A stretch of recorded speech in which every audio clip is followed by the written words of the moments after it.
Darius, hello, what's up? Disciple of Homer, thank you for following. Being 2% cooler, you were already pretty cool. Thanks to Chris Grau for putting out, for giving the raid. Thanks for Tested for the sub. Thanks for Sherry Bands for the follow during that whole thing. What's up, Josh? Good to see you in the chat. Good to see you. Arsenic, Dagger2, T-Paul, Beefy Fridges, the whole fucking gang. So I had we're here. Look at, if you look over, there's this album cover. It's for our guest tonight, who is a great band called Chousand. It's Matt Scully from that band. I'll pull them up in a second. I'm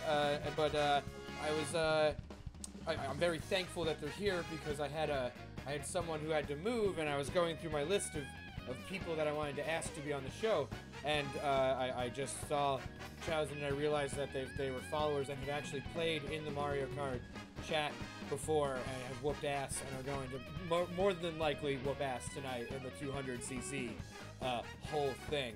So without further ado, here's Matt Scully from Chousand.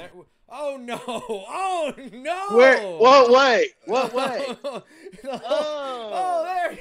There we go. What's up, dude? How are you? What's up, dude? Thanks for having me. Oh my god, thank you for saying yes to me being like, help, I'm a big baby, I got doo-doo in my shorts, everything's terrible. And you cleaned up my shorts and you helped the show go on. I really appreciate that. Thank you. I'm here to take care of any doo-doo situations. Perfect. Oh, look at that. Shishu, thank you for the follow. I know Shishu. Hi, Shishu. Who is that? I play Fortnite with Shesh. Oh, I'd never met him in real life. We only know each other virtually. He's fine. A lot of these people I don't know from real life, and I've just met virtually through this whole thing. That's been like the whole pandemic. I don't know. How is that? Hey, how's that whole thing going for you? How's the pandemic doing? I just like it just seems normal now for me. Yes. I think the last time I went and got lunch with my dad for his birthday in November, and Jesus. That's like the last time I ate food at a place that felt safe. And then other than that, we did a virtual live stream gig in New York a couple weeks ago, and at the Bowery Electric, and it was sick. But other than that, I just don't do anything. I go to work, and I hang out with my fiance, and we have a little bubble of people we see, and it's like, I just saw the meme of the what's the Disney movie where the prince who turns into like a llama? Oh, The Emperor's New Groove.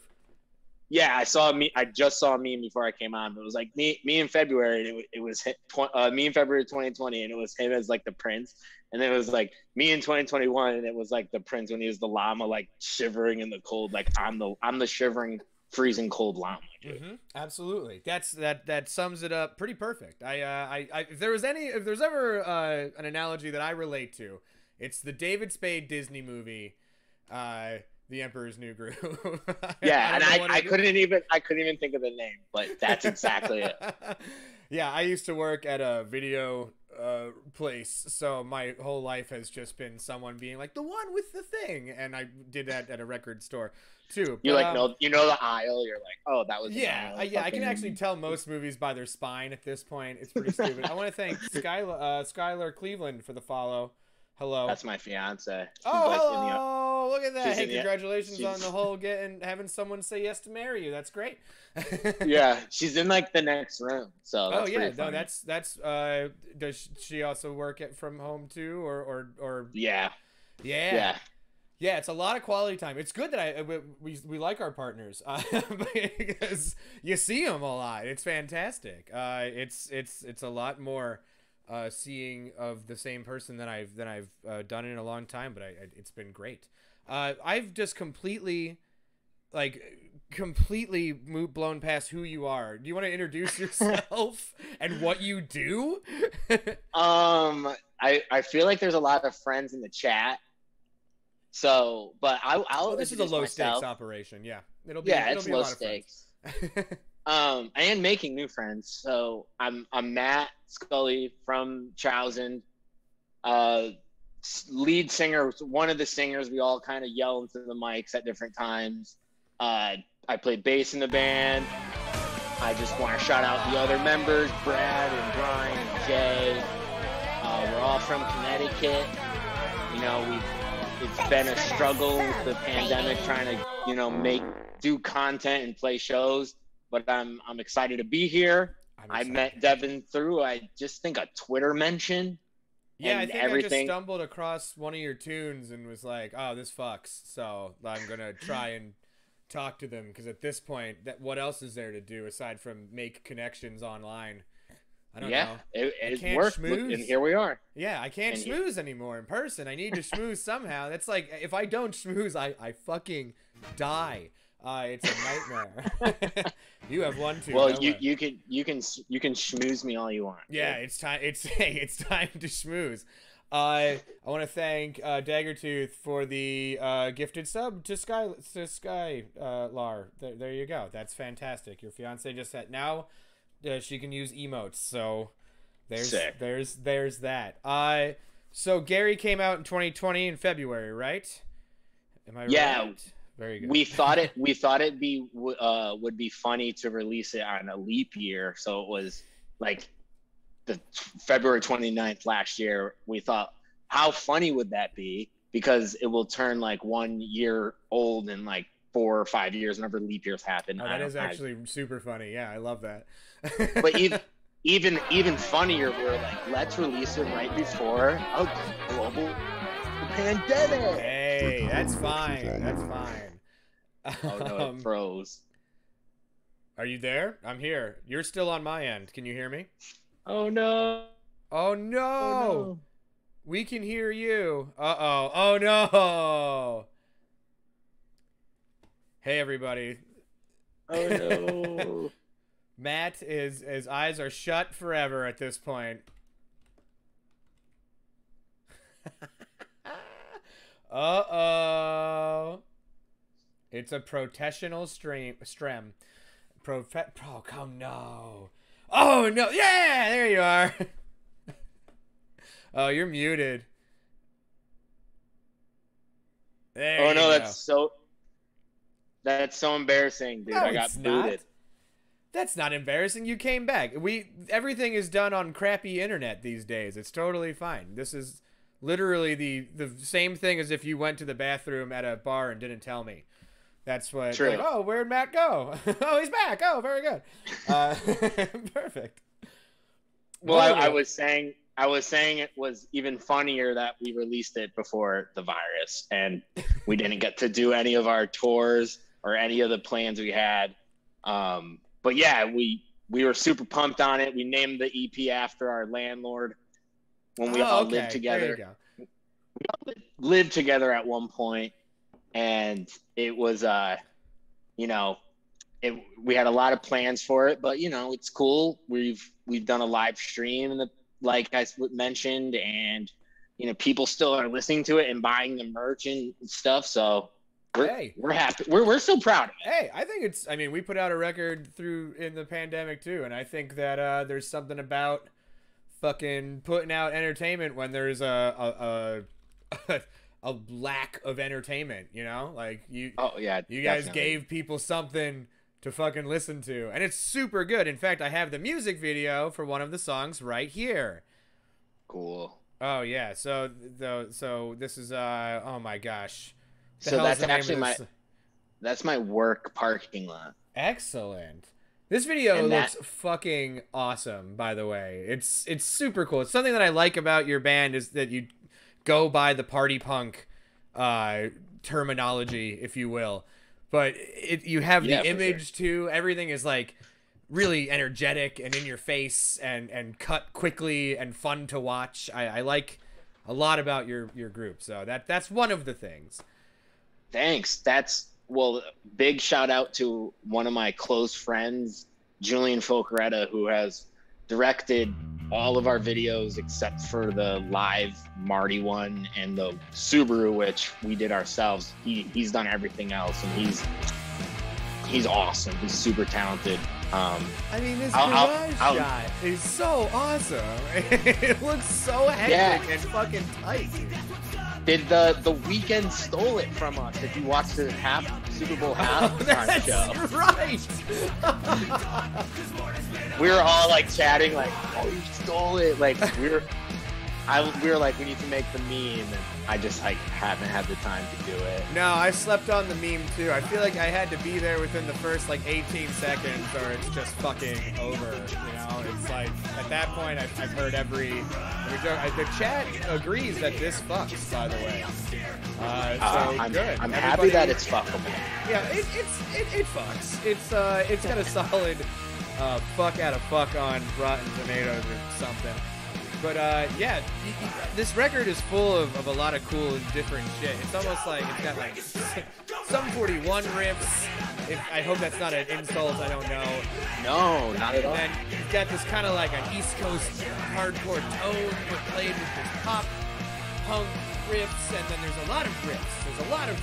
And then there's almost like humor interlaced with the sadness. I really like Gary. It's excellent. Not saying the other stuff is bad. But I'm saying no. Thanks. The funny thing is about the band in general is none of us have like a serious background in music. I taught myself guitar when I was like 22 or 23, and it was like very basic guitar. Like I'm still like JV, but I can lean into like Brian and Jay and Brad, and we have this cool creative process of bouncing ideas and songs off each other, and we're able to like, it just works. We're able to figure shit out, not figure shit out. Brad and Jay, I don't know if you ever remember the band from back in the day, Surrender the Dance Floor. They were like a part of like the Attack. They were like, you know, like when that attack sound was happening, like the crabcore, like the crabcore shit. I was a person. I had 2 ears and a heart. I heard that. Oh, I could see you crab corn right now. Hey, I've crabbed, I've cored. I'm a person of the world. All right. They were in that band, and they kind of like blew up back in the day. And they got like a following, and they covered like Just Dance by Lady Gaga, and it went like viral on MySpace. Oh, okay. Yes. That sounds super familiar. Yeah. Yeah, that's like what they're known for. So they're like a part of the band. So they probably have like the most like experience.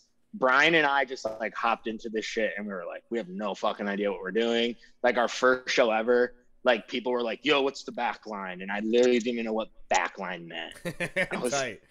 That rules. I was just like, I like asking them and shit. And over the years, everything has just kind of, we've just created different paths for ourselves. And we try to never say no to a show. We've played like basement shows in Kalamazoo, Michigan at like 2 a.m. And we've also played we've opened up for like Microwave and bigger bands and stuff. And it's just been like a really fun, like, it's been like 5 years. It's been like it's been a party. It's just been a party. You got to follow him. You have a really solid, like, sorry, my cat's busting in my door. Oh, nice. Do you have, actually first the chat asked, do you have any animals and do you have any pets in your house? Just my fiance, who like your cat might bust through that door any second and fair enough. Try and go to sleep. But very good. I won't keep you too long. I hope. No, I'm joking. Oh, very good. Like, and then there's favorite bird. What's your favorite bird? That's asked of everybody on this channel. Yo, I love a good cardinal. I love a good cardinal, dude. Who doesn't? Honestly, if you say no to a good cardinal, you're a monster. The bright red feathers, dude. It's just relaxing. Sometimes there's some black on there, and the red's like very alkaline trio. It looks good. Yeah.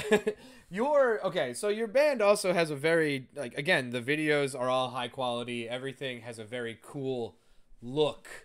And that's because I read 4 minutes before here that you're a senior art director right here on this phone. Oh, my website. I saw your website. So that, how does that play into your music? Do you consider that while you're making the tunes? Did you make the tunes for Gary off of an idea of the logo, or did you write the songs and then create the thing afterwards? Where does it all, how's the system work for you? Okay. All right. I got questions up here. Yeah, it's like I'm on the coolest job interview right now, I feel. Because I can like drink beers. Hey, I'm not supposed to do this, but you're killing it. you're doing great. I'm gonna get it. Yeah. No, I can like all right, go on. Just talking about Cardinals. So like we wrote the album, and the intro Bop It just had like a metal vibe to it. So we were like, I was looking at Doom video game art, and I was looking at 80s metal, and I have a background in graphic design, and it's what I went to school for.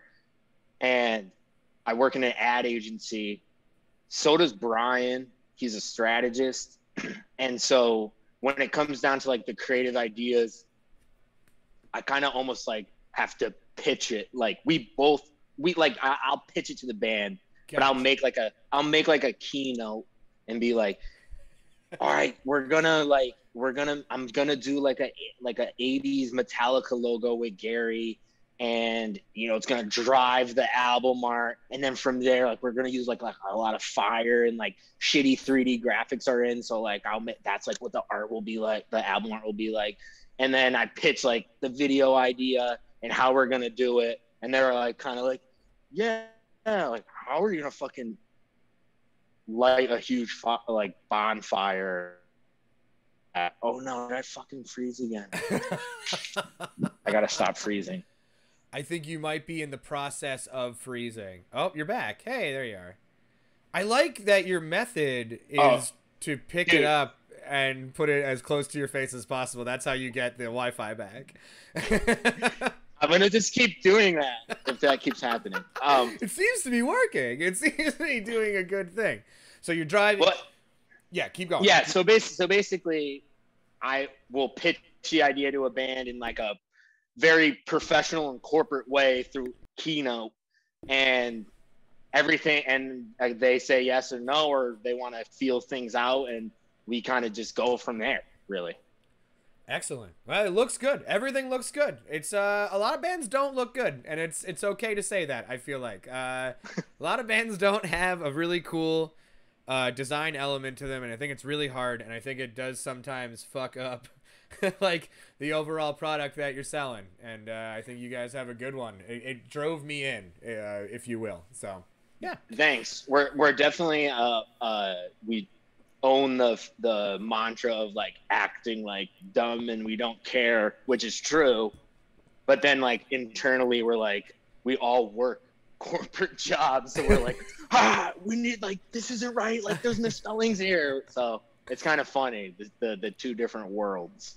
Nah, but I mean, that I think a lot of people, especially with knowing Nick and Direct Hit and all that stuff, it's a lot of normal people make some of the best stuff because they got to do normal stuff all the time, and that makes you want to make stuff that's outside of the normal stuff, because I feel like the normal stuff drives you crazy a little bit. Oh yeah, in a way. Yeah, for sure. Or especially dealing with normal people around art. Not normal people, not that we're special or anything, but I'm just saying there's something about working with someone who understands working with an artist and someone who doesn't. I'm sure you understand. Definitely. Yeah. But well, I feel the same way towards your band as well, and Direct Hit. So the art for the latest song is sick. Is that like a dollhouse on fire? Yes. That's all done by our Jocelyn Biorsky, who is a graphic designer who kicks a lot of ass and does a lot of really cool, very versatile. Does done most of our art. I'll have to check her stuff out. Yeah, Looks really Attracted cool. to Ghosts is the name of her site. It's very cool. good. But yeah, we do stuff, and then we have another person named Walker who like animates it. We've been doing a lot of that animation stuff recently, Yeah, I saw you have like the cool moving full screen animated thing on Spotify. Yeah, the canvases. I don't really Yeah. know if they do anything to help you, but it seems like what Gen Z is doing to flex, and I would like to. I would like to flex, you know? Flexing and smoozing, dude. Yeah, I'm 33 this month, so I can't wait to flex on those Gen Zers. I can't even say it right. That's how far away I am from all of it. Wow, sorry, I'm having such a good time just kind of organically chatting with you. I haven't asked my same boring, dumb questions. How much touring have you guys done? Yeah, totally. So, not much. That's fine. When we started the band, it was very local, and our fans were a lot of our friends, and it kind of just organically spread throughout like Connecticut and like into like New York a little bit. And I again had no knowledge, and Brian and even Jay and Brad had no knowledge of like touring and how do you do it. So we were like hitting bands up and trying to like do it ourselves. And it definitely took a lot of like trial and error for us to get onto our first tour. And we've never done like a huge leg or anything, but after our self-titled came out, that was when we were just getting a lot of like, come here, play here. Yeah. And other bands being like, if you come to Chicago, we'll set you up with a show. And shout out Lightweights from Chicago. They hit us up, and if they never said, hey, we'll set you up a show in Chicago, we would have never have been like, oh, here is a like jumping point. And we were able to like book a little tour like out to Chicago and back in I think 2018. So we did that. The Rad Dad golf tour, or that was our second tour, and Gotcha. It was pretty much the same areas. We've only done like 2 little runs in the Midwest.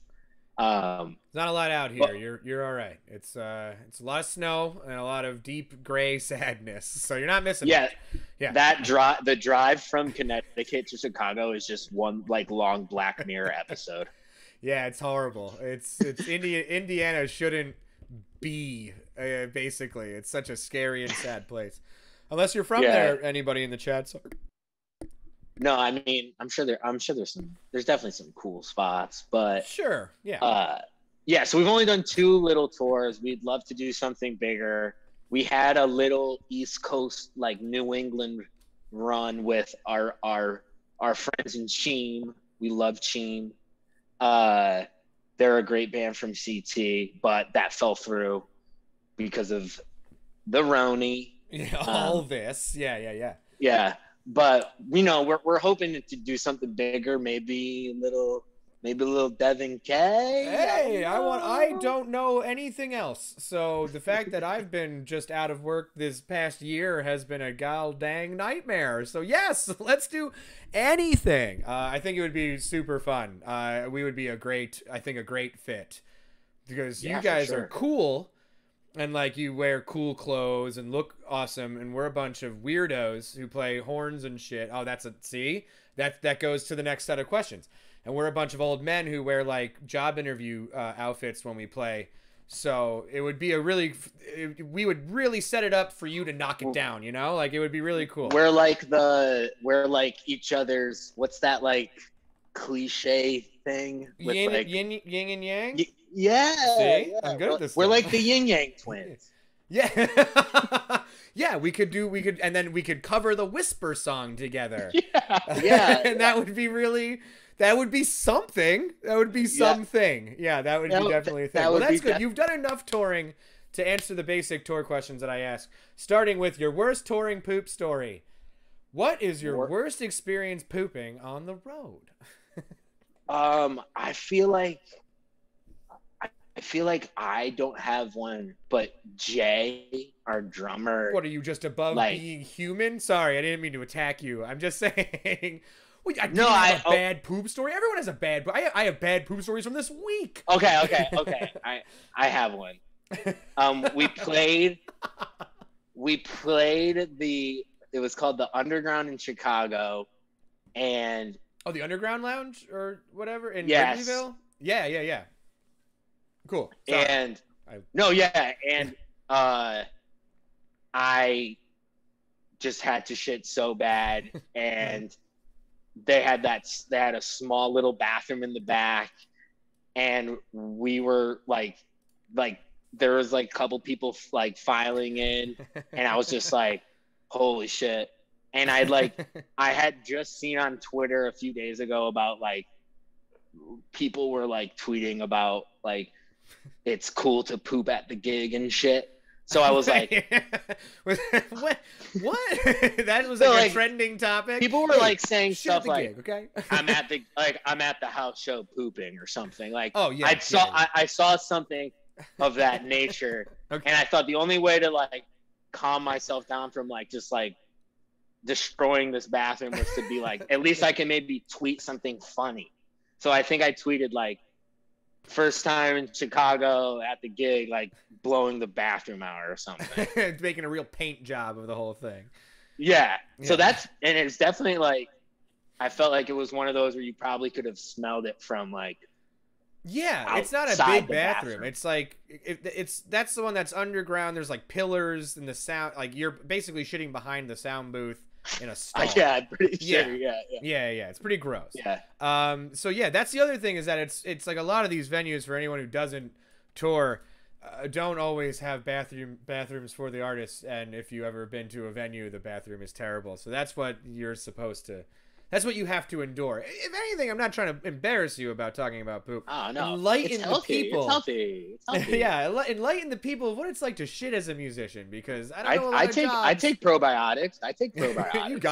You got to. It's the only way to stay regular on tour, because you're not being good to yourself. What's your favorite regional stop? Are you a Wawa? I mean, you have Wawa, which is on your hat. Uh-oh, you froze. Look at that. Oh, you're back. Okay. No, we're back. We're back. Right in your face. It is the only way. It's the only way to stay regular on tour. Probiotics. Absolutely. I was gonna now pivoting towards what's your favorite regional gas station stop? Where do you like? Do you like? Obviously, you have Wawa, so I'm assuming it's Wawa. So yeah, and there's no Wawas in Connecticut, so it's super special when you see that first one. Oh, Wawa is far and beyond the best. Yeah, so we don't have them here. So when we're able to go to one, we're gonna definitely go to one. Usually, the first one we see.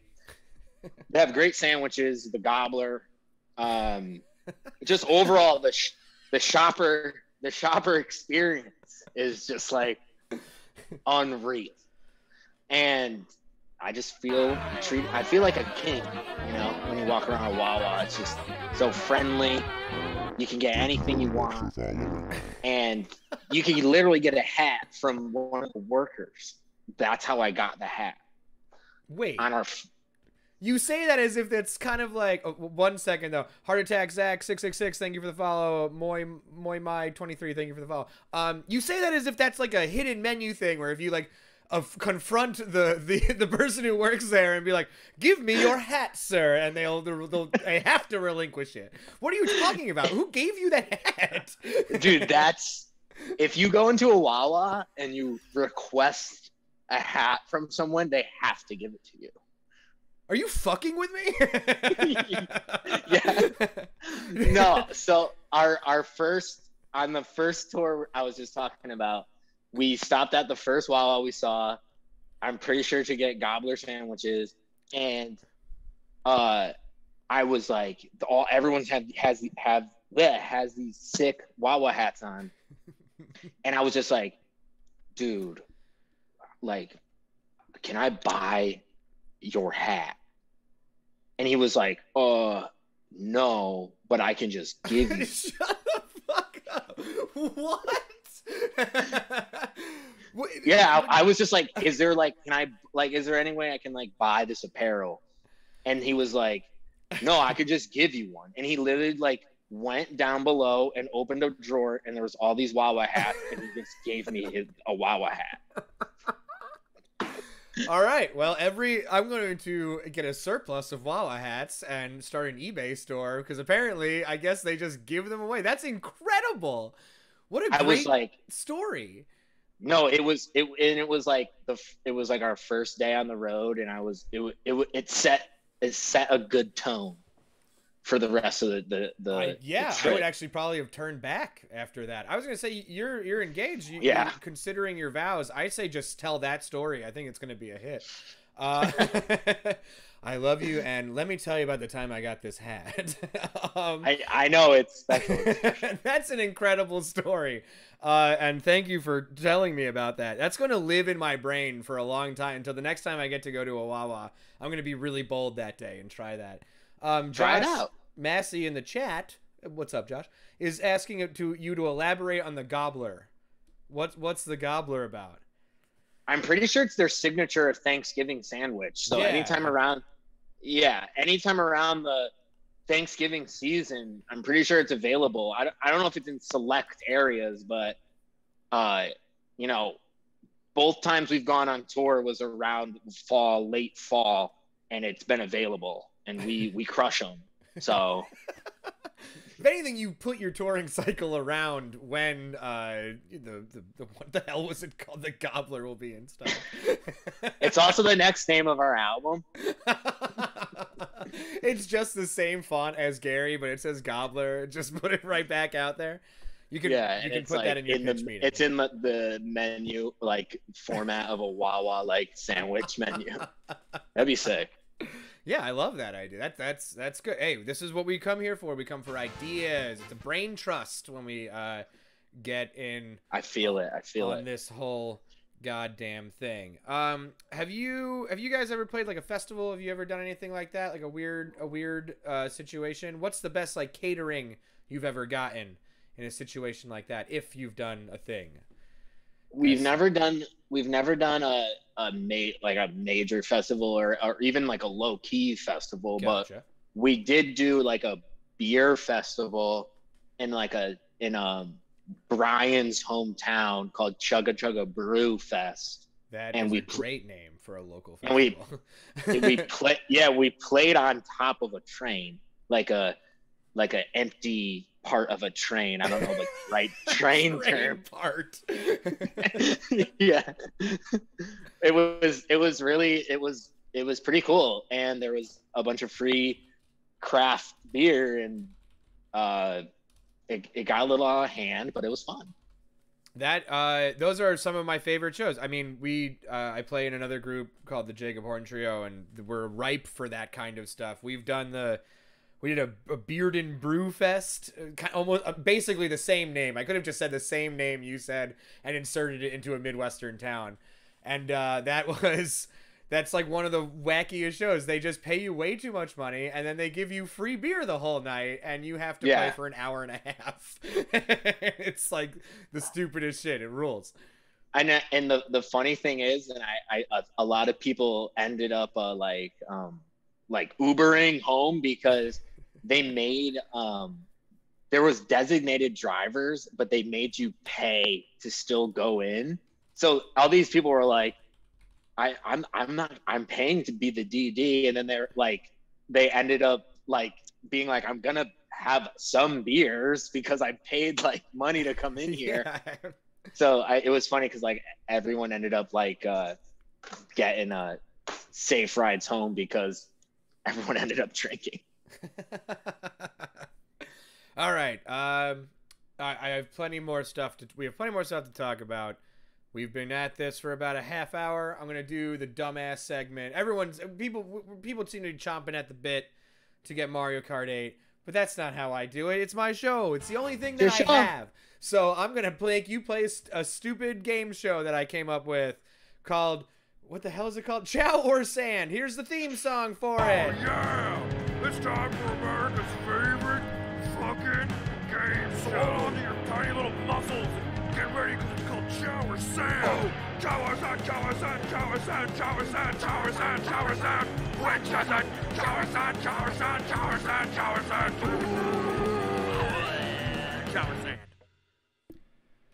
that was something. Welcome back.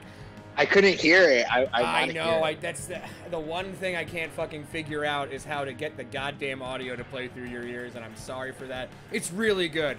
One day there's going to be an EP that I put out that's just all of the stupid 12-second songs that I've done for this. So stick around for that. It was like I tried to do like a hardcore thing. It was very bad. All right, so here's the deal. This is Chousand. We're on the old stage of guess the price of that food because they're not using it. And I'm going to show you a distorted image, and you have to tell me if it's some sort of chow or food, or if it's some sort of sand, because of the name of your band. And I gave this more than a couple minutes of thought. So sweet. Chow or sand? I feel like it's sand. Just right off, you got that gut feeling. You're going right for it. That's chow. Oh.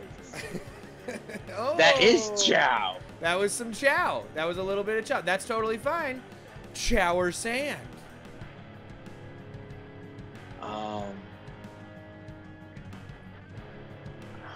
I'm gonna say sand again. I don't know why that sentence was just so funny to me. Sorry. I'm gonna say sand again. Okay. It's a solid guess. That's 100% correct. That's sand. Yes. All right. So now that we're warming up, we feel good. This is not a complete waste of your time. Let's do question number 3. Chow or sand? I feel like I want to say sand, but why do you want to say sand? What makes you feel sand? You're also a graphic designer. You know that these are just like the most common filters that you can get on Photoshop, right? I know, but because of my SAT prep course, I know that it shouldn't be sand again. So I'm gonna say chow. That's correct. It's a chow. It's a chow dog. You know, like a chow. Yeah! Yes, I think you just froze. Oh no, we can't freeze for the game. We can't freeze for the game. We can't freeze for the game. Okay, so what you didn't see was the fact that you froze and then it came back directly in your fucking face again, which is just fucking perfect. All right. Yeah, we can't freeze for the game. That's what I'm just doing that. Which every means time. that you shot up like a dart to get back there. I'm athletic. Well done. Chow or sand? So it was chow, sand, chow. Chow, you really sand, gonna chow. do this? You think that you're cracking my code here? Is that what it is? Okay. Yeah. Okay. Chow, sand, chow. Chow, stand, chow. I don't think you would do chow, stand, so I'm gonna say chow. Okay, that's pretty crazy because it's sand. Fuck! Yeah, it's squand. Remember that shit? You put your hands in it? Yeah, Did the you ever commercial. own that? I never The commercial, all of us would watch it when we were little, and it was like, I want that. Yeah, and our parents. I need that for some reason. Squand, our parents would not get it for us. No, because that was the smart move. What a waste of a toy. Yeah, fill this fish tank with sand, you asshole. Chow or sand? Now that one was sand. If you set these up to be chow, sand, chow, sand. Just look at the image. What are you doing? Sand. It's chow. It's a bunch of shit. It's a bunch of chow. Look at all of it. You got Hungry Jack, mac and cheese. Oh my goodness. This is a slaughtering. Chow or sand? Your whole world is blown up. You thought you could figure me out. Like I wasn't ready for it. Like I wasn't ready to go. You were set up for this. You were set up. I'm very clever. I wish I was just like relaxing, bird watching right now. Instead, I'm looking for those cardinals. Yeah, my anxiety is shooting through the roof. Yeah. That's a lot of people say that this show does that to them. So I'm just gonna go. I'm gonna say sand, dude. You were correct. It's those sand things. Oh. Yeah. Those were sick art projects back I remember in the day. when I was a kid, they were just like, Devon, you are so much. Make a sand jar. And then, yeah, that's what they would send me out to do. Okay, so you're doing pretty good now. Chow or sand? Chow. It's chow. It's a big old cheeseburger. Let's go. Let's go. You're doing pretty good. Okay. Chow or sand? Sand. Just why'd you go to sand? What made you say that? Walk me through it. I'm seeing a lot of gray and it's sand. It's whatever the hell that is. Yeah. Is that like an Ent from Lord of the Rings? I guess. I don't know. It was a lot. It looked like a lot. Okay. Chow or sand? Okay, so there's a couple different colors. Got a lot of feelings on this one. Yeah. I'm going chow. We're going chow. You would be wrong again. It's the sand guy from Spider-Man. Oh my god.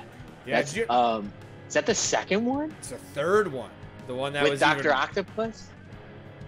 Doc Ock was the second one. And the third one was the emo dance scene that everyone loves. With Venom for a little bit, but he didn't. Yeah, he was like there. He like hung out for like a second, and then the movie was like it was a lot. They tried to cram a lot together. It was like Men in Black 2. Yeah. Okay. Chow or sand? Oh wow, this filter is hard, dude. I know. You can just click them, and they turn on. Sand chow, sand chow, chow. Yeah, nothing means anything at this point. You can just chow. What does your heart say? Listen to your heart. Bro, it says chow. Oh, oops. It's sand. It's the Sandman. I know. It's unbelievable. He's just been so on recently, except for Halloween. That's the last movie I saw in theaters before all the shit went down. Oh, wild. I haven't seen that movie yet because I don't really like good cinema. That movie will give you it. Does he fall down or fart at any point in the movie? No, there's just 1,000 conversations happening at once through the entire fucking movie. I don't know. Maybe he could fall down or fart more. I'll go check out Jack and Jill. Chow or sand? Chow. It's a bunch of chow. What is that? That's a bunch of stuff. It's a hot dog pizza from I don't remember where, but it's disgusting and probably really good for you. Last question. Okay. Chow or sand? There's a lot of little swirls. Oh, that's us. I can see Jay's beard. Chow. It is. You're right. It's Chousand. Oh yeah! It's time for America's favorite fucking game. So hold on to your tiny little muscles and get ready because it's called Chow or Sand. Chow-a-sand, chow-a-sand, chow-a-sand, chow-a-sand, chow-a-sand, chow-a-sand. Which is it? Chow-a-sand, chow-a-sand, chow-a-sand, chow-a-sand. Chow-a-sand. Okay, and we're back. Oh. I lost Matt again, which is perfectly reasonable. No, I'm here. Hello. No, that's perfectly good. I was gonna say I also need to get another beer and go pee. So what we can do is quickly dump it to your video. Not dump it, but dump it to your video. We're gonna play Mario Kart here in just a second. The friend code is going to be in the chat. If anybody hasn't sent me a friend request, that's the way to get in. Let's do some 200cc after I go PP. I didn't plan that. That just came out of my mouth. That's why I'm a maestro.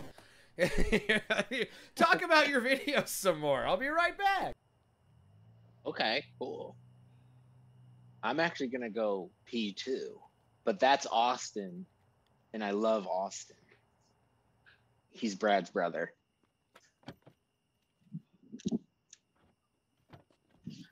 Is the chat funny? Yeah, you should try to get on. I can't. I'm being interviewed. I can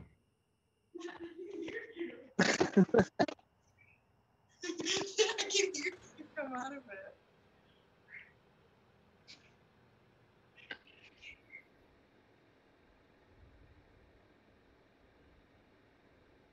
Hey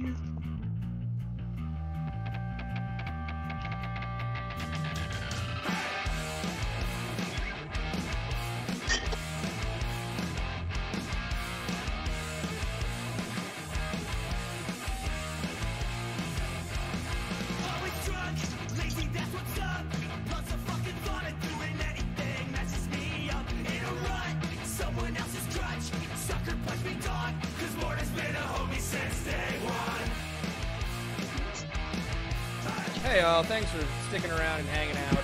This has been super fun thus far. I want to thank everybody who's followed, everyone who's subbed. Remember, subs give me small amounts of money to keep doing this dumb shit. Please sub. And if you don't, it's fine. I'm going to do this anyway. On Thursday, we've got Chris Grau coming in from Loser, who just put out a awesome new song today. We're going to play... what the fuck are we going to play? We're going to play Mario Maker 2, which is going to be super fun and really great. We're about to get going here with some Mario Kart. Oh, Teenage Halloween's great. Actually, Teenage Halloween moved tonight because it's Snoop's birthday. And that's how we got to hang out with the incredible Matt Scully tonight, which has been so fun thus far. So, yeah. And then we've got Teenage Halloween, then we got Homeless Gospel Choir the next Tuesday. And then we've got Teenage Halloween that Thursday, hopefully. All of these are pending. It's a low-stakes game is what we do here. So, yeah. The fun. Thank you all for hanging out. Yeah, I'm trying to get good fans on here. It's been great. I've got a great one right now. See? There's proof. Yeah, there you are. That's you. All right, here we are. Let's do some multiplayer. Oh, no. Whoops. So, just one last thing about that video is that... anything you want to say. Let's hear it. That bonfire, fucking damn it. No, you're still there. That's the funniest part. Wait for it. Yes.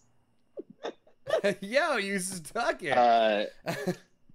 Yeah, I just know what to do now. That bonfire we did at Brian's dad's house, and the fire department came. Yo, really? That's fun. Yeah, it was fine, but it was pretty it got out of hand for a second, and like the fire was like literally like 30 feet in the air, and like the embers were like going into like the neighborhood, and I guess someone called the fire department and was like, and said the neighborhood is on fire. Oh wow, yeah, no, I mean a bold claim. I feel. Oh, we've got definitely bold, but all right, everything Brian, was safe. We handled it. Brian Burr, I got your friend request. You're in. Yeah, Brian, that's Brian. He's in Chousand. Oh, very good, excellent. Let's get racing. I love this. Cool. Oh, Brian, you know they're always welcome to zoom in too. Not like that. I just physically zoomed in. That was very, that was lucky. But yeah. Yeah, we were thinking it would probably be easier if it was just me. But maybe, another time we can get everyone on here. Absolutely. No, this has been fun thus far. Anybody in the chat who wants to get going, I'm going to give everybody a couple seconds here to get in. We've already got... Are you in? Did you get in? Yeah, I'm using tilt controls. Oh, that's good. Of course. Oh, now there's a fourth. Excellent. Hey, thanks for playing, everybody. Hey, thank you. We got a fifth now. Thanks for playing. Thank you. Good night. Do you usually just... Oh, we got every show. Joe popping up. All right. It's popping off. Yeah. The first time I played Kart with you from the Twitch stream, I just kept spamming I'm using tilt controls, and then someone else just started spamming it too, and I felt like we became friends through just saying I'm using tilt controls. I usually like to just keep telling everybody, especially if it's a room full of strangers, like, thank you, this is my last one, thank you. Just like, okay. Like, I imagine myself as like this eccentric person in the chat. Just like, no, thank you. Oh, no, thank you, everyone. Thank you for playing. Thank you for being here. So that's what I usually spam. What an interesting aside. I like I'm a little nervous as well. Yeah, ooh, I'm just a little, I don't know. I'm just a little nervous. I'm just a little nervy. All right, I think, and we're going to do 200cc. All right. No CC. There's enough of us here for no comms. All vehicles, 4 races. Like I said earlier, 200cc was for the clout. I know, and you look like you are deserving of clout. I'm gonna lose, so that's just look at me. Can you imagine anyone giving me clout? Unbelievable. Hey, if you keep flexing on those Gen Zers. Hey, I'm trying. I did make a TikTok. I've talked. I've talked before. Some might say I talk too much. It's a lot. I don't know. The most famous TikToker is from the same like city that I live in Connecticut, and it just feels like every like young person is like looks like her or like dresses like her. Which one is that? Is that Charlie? Yeah. Yeah. I don't think they live in Norwalk anymore, but they like live in LA now, but that shit is insane. They are so rich from that shit. It blows my mind. I know, dude. It's crazy. They also seem like they were probably rich before, but yeah, they were. that tracks. They had a sick house in Norwalk, like on the beach. All right, here we go. All right, so 200cc. It's gonna move really fast. It's gonna be really fun. Turning is gonna be. Drifting is impossible. Yeah, was that you?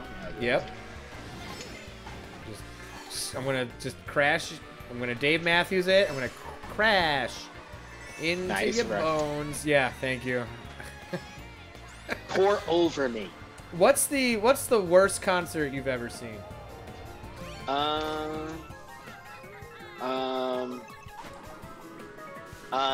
One of our shows.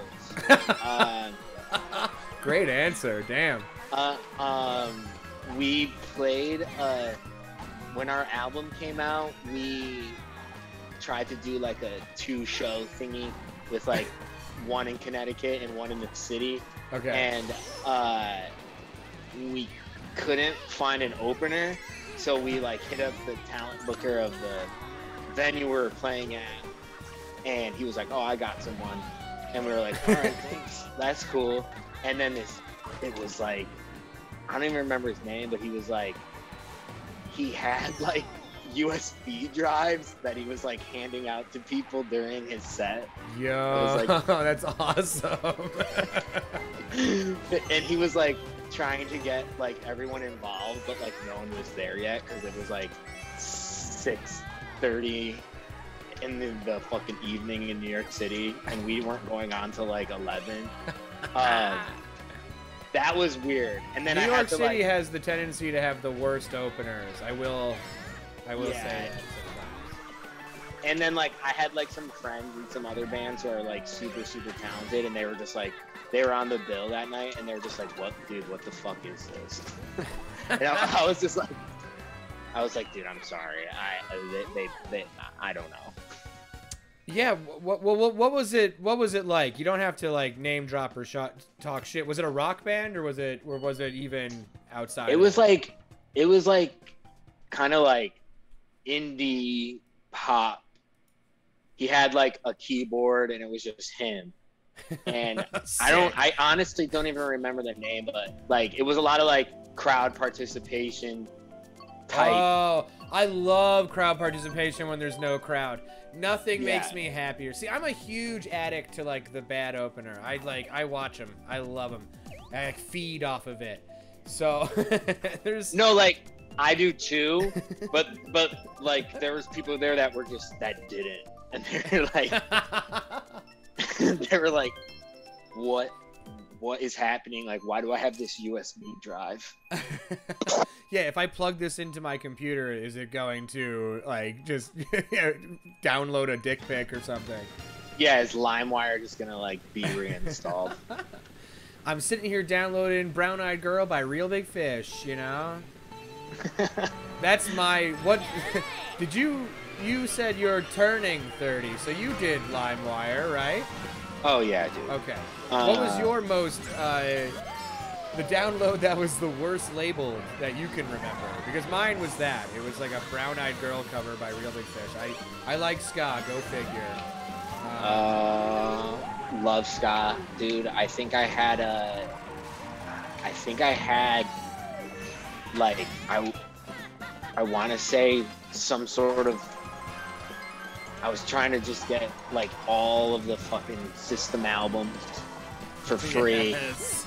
and I ended up just getting some like the Hillary Clinton message, or something, and it was like your computer is gonna have a virus, and it was my parents. Oh yeah. There was a lot of that. When you And get I was a just file like, and it would like try and scare you. I love that. yeah, and I was just like, I'm just trying to steal this album.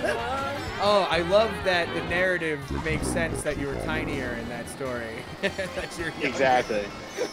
Exactly. Oh no! I just am looking for. I want to hear. Oh my God! I'm trying to think of my fit. I want to hear Terracotta Pie for the. So bad. From Hypnotized. No, and like my parents like didn't like most of our parents didn't even understand what LimeWire was. They just instantly thought it was like porn. And they were just like, and also it you was. can't use the computer. Yeah. It also Ooh. was porn. And thank It you, was Whale porn. Planes, for the follow. I appreciate you. That was a close finish. Phoebe with Oh, Phoebe Phoebe's Bridgers. here. Oh shit. Okay. Phoebe is it runs riots on this chat, and so Phoebe's here to take it. That's it. Phoebe just clutched that. Yeah. That last and Phoebe. little. Now I didn't know Phoebe was gonna kill it in 200 too, because I usually don't fuck with 200. There you are. Hello. Yeah, Phoebe, if you're gonna kick our ass, give us a sub sometime. So let's keep it moving. Oh, you froze. Speaking. Oh no. Oh no. Oh no. Uh-oh. Oh no. Uh-oh. There, you're back. There we go. Phoebe is just destroys it. Oh, Chris is here. Hey, I have Chris, to I'll do it see you today. on Thursday. We're gonna do some Mario Maker 2. Your new single is amazing. So what's in the future for Chousand? Am I saying it correct? I know that you have the pronunciation. Chousand. Chow? Yeah. Okay. Chousand. Okay, good. Okay, good. We've got a vinyl.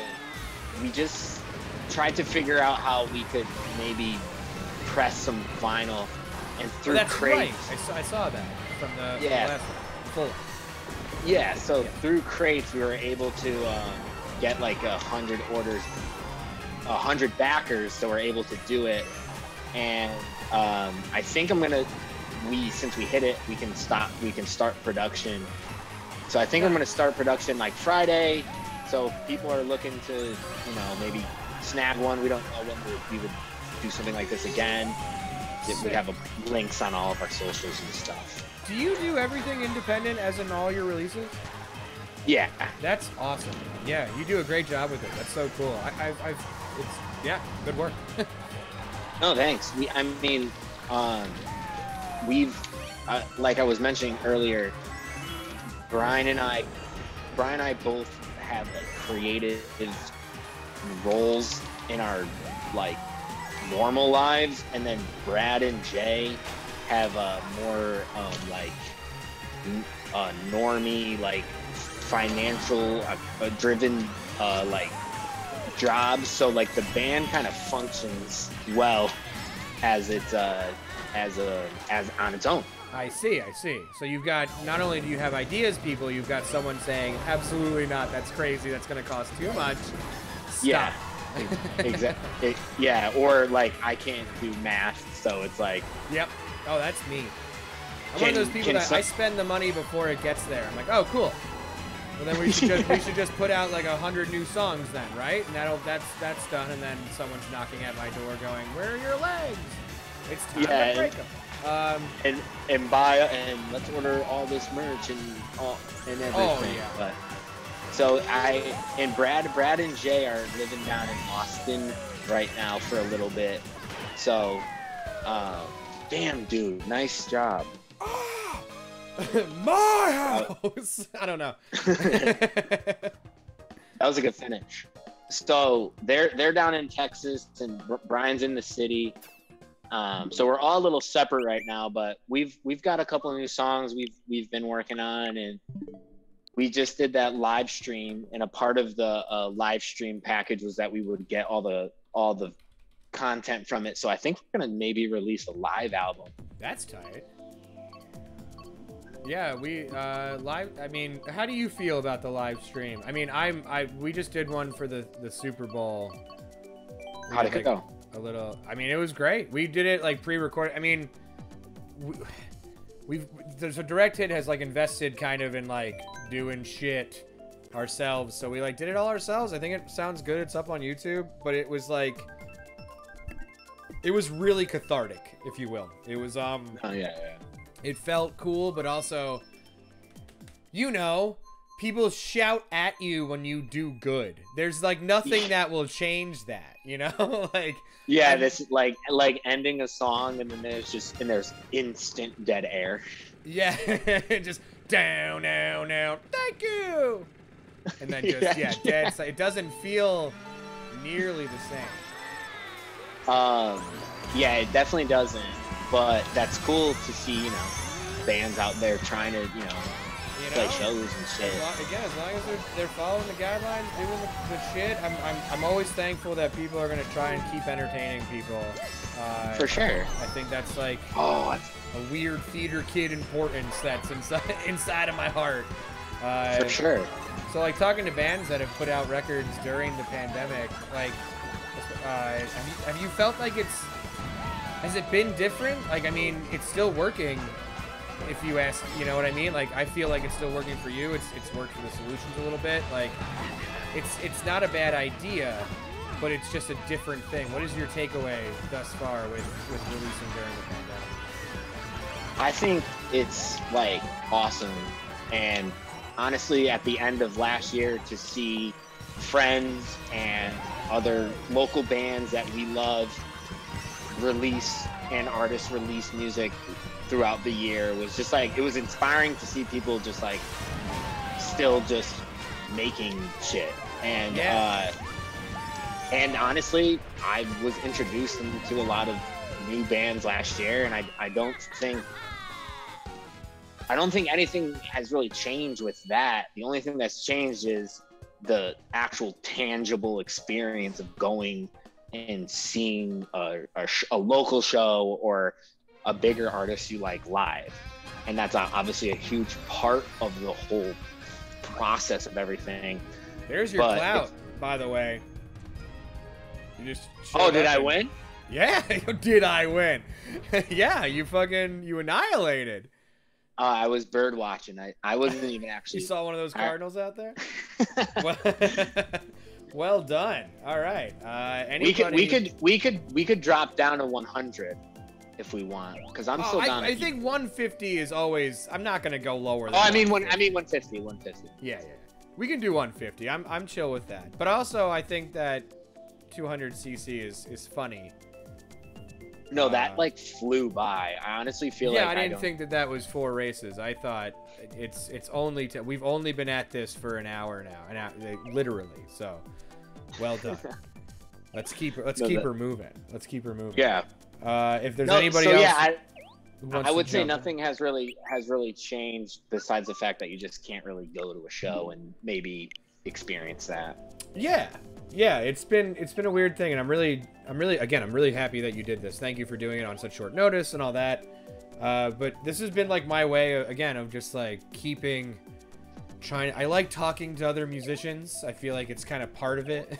Like I get crazy if I can't talk to another person who understands what it's like to have to put stuff out.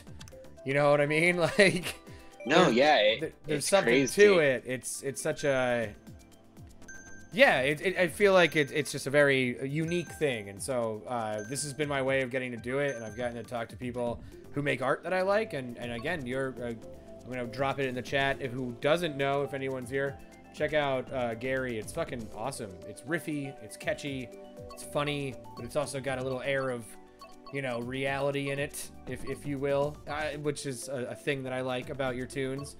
Where there's Thank you. There's a party punk element, and then there's also like that little tinge of sadness, which is always a good thing to throw in. I dig it.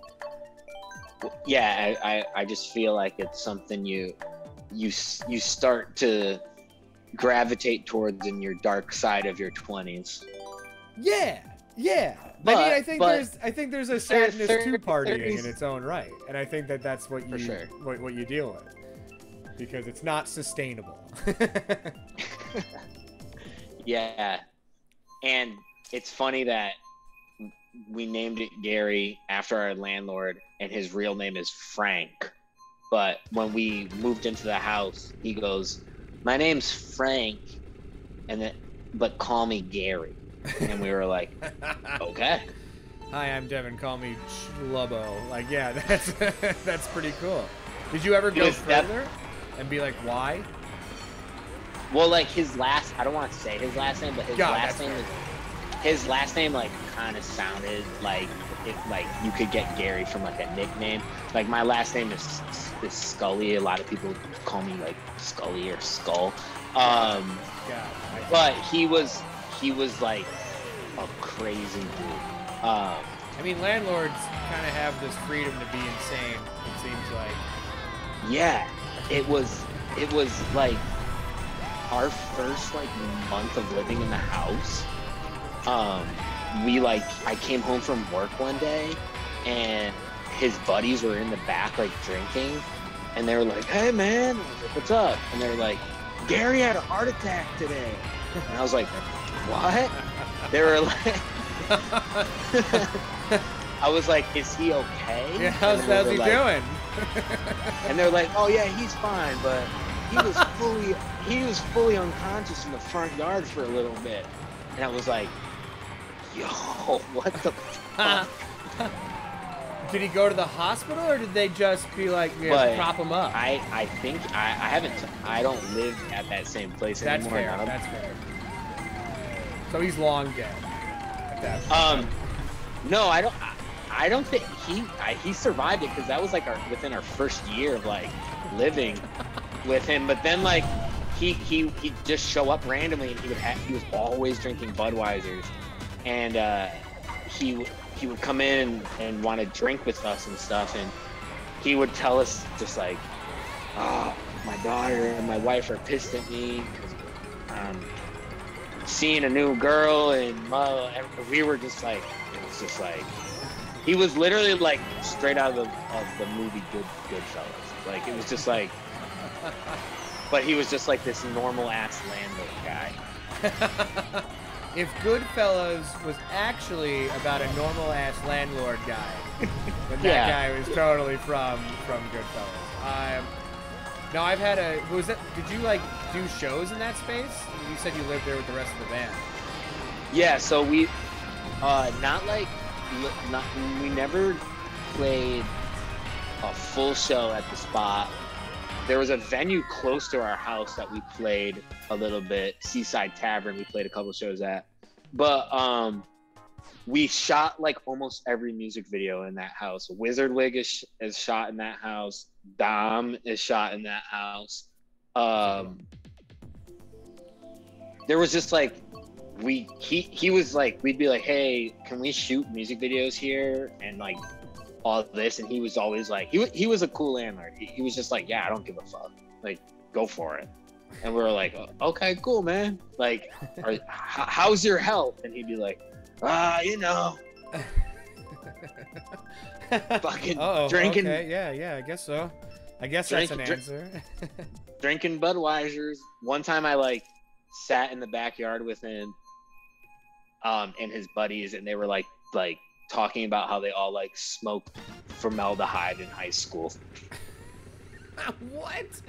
First of all, like, what are you hanging out at, like the morgue? What are you getting formaldehyde at?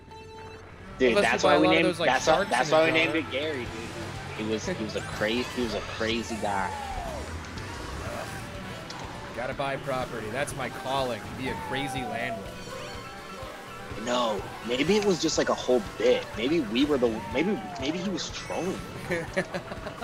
Maybe the whole time he was a happy, well-adjusted human being who didn't pass out on his lawn and have a heart attack and drink every day. Yeah. No, I think you guys may have been in the right. I think that may have been your win on that one. He's like, my tenants think I'm this fucking crazy guy, and everyone's like, you no. guys were crazy. That was what happened to me. Is I had a crazy landlord, and he thought we were nuts. That was what blew my mind. Like, we had parties and stuff, but we lived above. And this is one of my favorite things I've ever, and not favorite, but favorite in the sense that it was horrible. He was a minimalist DJ. Oh god. So all he did was like basic beats and sometimes like a bubble popping, and he would do it in the morning, and he would do it loud. And I remember the landlord, he lived in the bottom floor, the minimalist DJ lived in the middle floor, and we lived on the top floor. And he would always like come over and walk our dog because he was like, yeah, it just calms me down if I walk your dog. And we were like, I guess that's What? Yeah, I know. I was like, I guess that's okay. Like, you live here, so you kind of have to come back. Yeah. And he would just like ask us about the DJ. Like, what do you think of that? I'm like, it's horse shit. Like, of course it's horse shit. He calls it minimalist DJ. It's just doom, doom, doom, pop, pop, pop, boom, boom. It was awful. It was like the weirdest thing, but he also said he kind of liked it. I don't know. Landlords are a strange thing. Oh, hey, Reed, how are you? Long time no talk. I haven't seen you. Reed, everybody. Congrats on the new tune that just came out. Very good. Landlords are a strange thing. Landlords are the worst in the weirdest way. They get it. They don't have to follow any rules. I know. Mine right now is pretty chill, but I feel like for the most part they're just crazy. Hey, my rent goes up and my fridge stays the same. It's a nightmare. It's a nightmare. Old fridge. It's an old fridge. Do you rent or do you own? What are you doing there? What's this whole? Where are you at? What's this place? I'm in Norwalk, Connecticut. Oh. Don't dox yourself, but totally. I know, like the windows just get kicked in. I'm like, ah. You get swatted. Yeah, do not do that. But yeah. I live with my like I mentioned, fiance Skylar, and it's like an old clock tower building. Ooh. One of my coworkers lived in this joint, and then he moved to Colorado, and he was like, yo, you should check out my spot. We were looking to move in with each other, and it worked out, and we've been here for about 2 years, and it's pretty chill. That's sick. Beefy Friggers 20 it keeps asking about that exposed brick. Do you like that brick? How is that brick? Oh yeah. And dude, check out the ceilings, my guy. That's some wood. you got wood, you got brick, and I got center nipple. Thank you for the follow. You're 2% cooler than you were before. You were already pretty up there, so it's a good ratio. They actually filmed the hit series New Girl in this building. Is that right? Was that No, the I'm New joking. Girl's house in that place? Yeah. My fiance is actually Zoe Deschanel. Wait, say that one more time. I lost you for a second. My fiance is Zoe Deschanel. Oh, is that right? Yes. Tell her. Fun fact. I love when she plays the tiny ukulele. That's my favorite. Tell her to keep that up. She and him for days. That's it. That's my Zoe Deschanel knowledge. Elf? Come on, dude. Elf? Oh, Elf! Yes, that's right. But yes, that one. I didn't like 500 Days of Summer. Oh no, I like how we both just got that right out at the same time. But no, I didn't like that. That felt like High Fidelity for a different generation. Where it's just like two bad people who don't deserve your sympathy. I feel like yeah. high school me liked 500 Days of Summer. Oh, and high school me really liked High Fidelity, and then I watched it Yeah, as an adult and went, this guy is horrible. Why did I ever feel bad for this douchehole? And I feel like that was 500 Days of Summer for me, too. Yeah. They were just like two deplorable characters that you were like, oh, I guess I'll root for him or something. It's just... And then they had that whole scene where it was like expectations versus reality. When he like goes to see her and shit. I remember seeing that in high school and being like, oh my god, this is like me. Yeah, trust me, the Bruce Springsteen speech in High Fidelity was like, I would quote that as if I came up with it. It's like, yeah, love songs, they're like written this way. Like, what the fuck am I talking about? Yeah. But yeah, that's my apartment, and we love a good Zoe Deschanel album. Sick. I've never seen New Girl. I've been told it's incredible. That's it. That's that. That's my thoughts on New Girl. I was gonna say something about the podcast, the Twitch channel. When you had Charlie on, yes. The crazy thing about that is I don't know Charlie like on any relationship level, but when that Workaholics episode came out, I think in like 2013, where he was like the cool kid. Yeah. I followed on my personal Twitter. I followed him and was just like, this dude is so funny. And then when I made when Chousand came out, he was like one of our first followers on Twitter. Like he loves punk. He loves that shit. It's wild. And it was just like, I was like, whoa, like it was this crazy like circle, like, oh yeah. And I met Blake once at a thing, and was his hair big? His hair was big, and my hair was big. My hair's not big anymore. And he complimented my hair and can't ask for more than that. Can't ask for more than that. You really can't.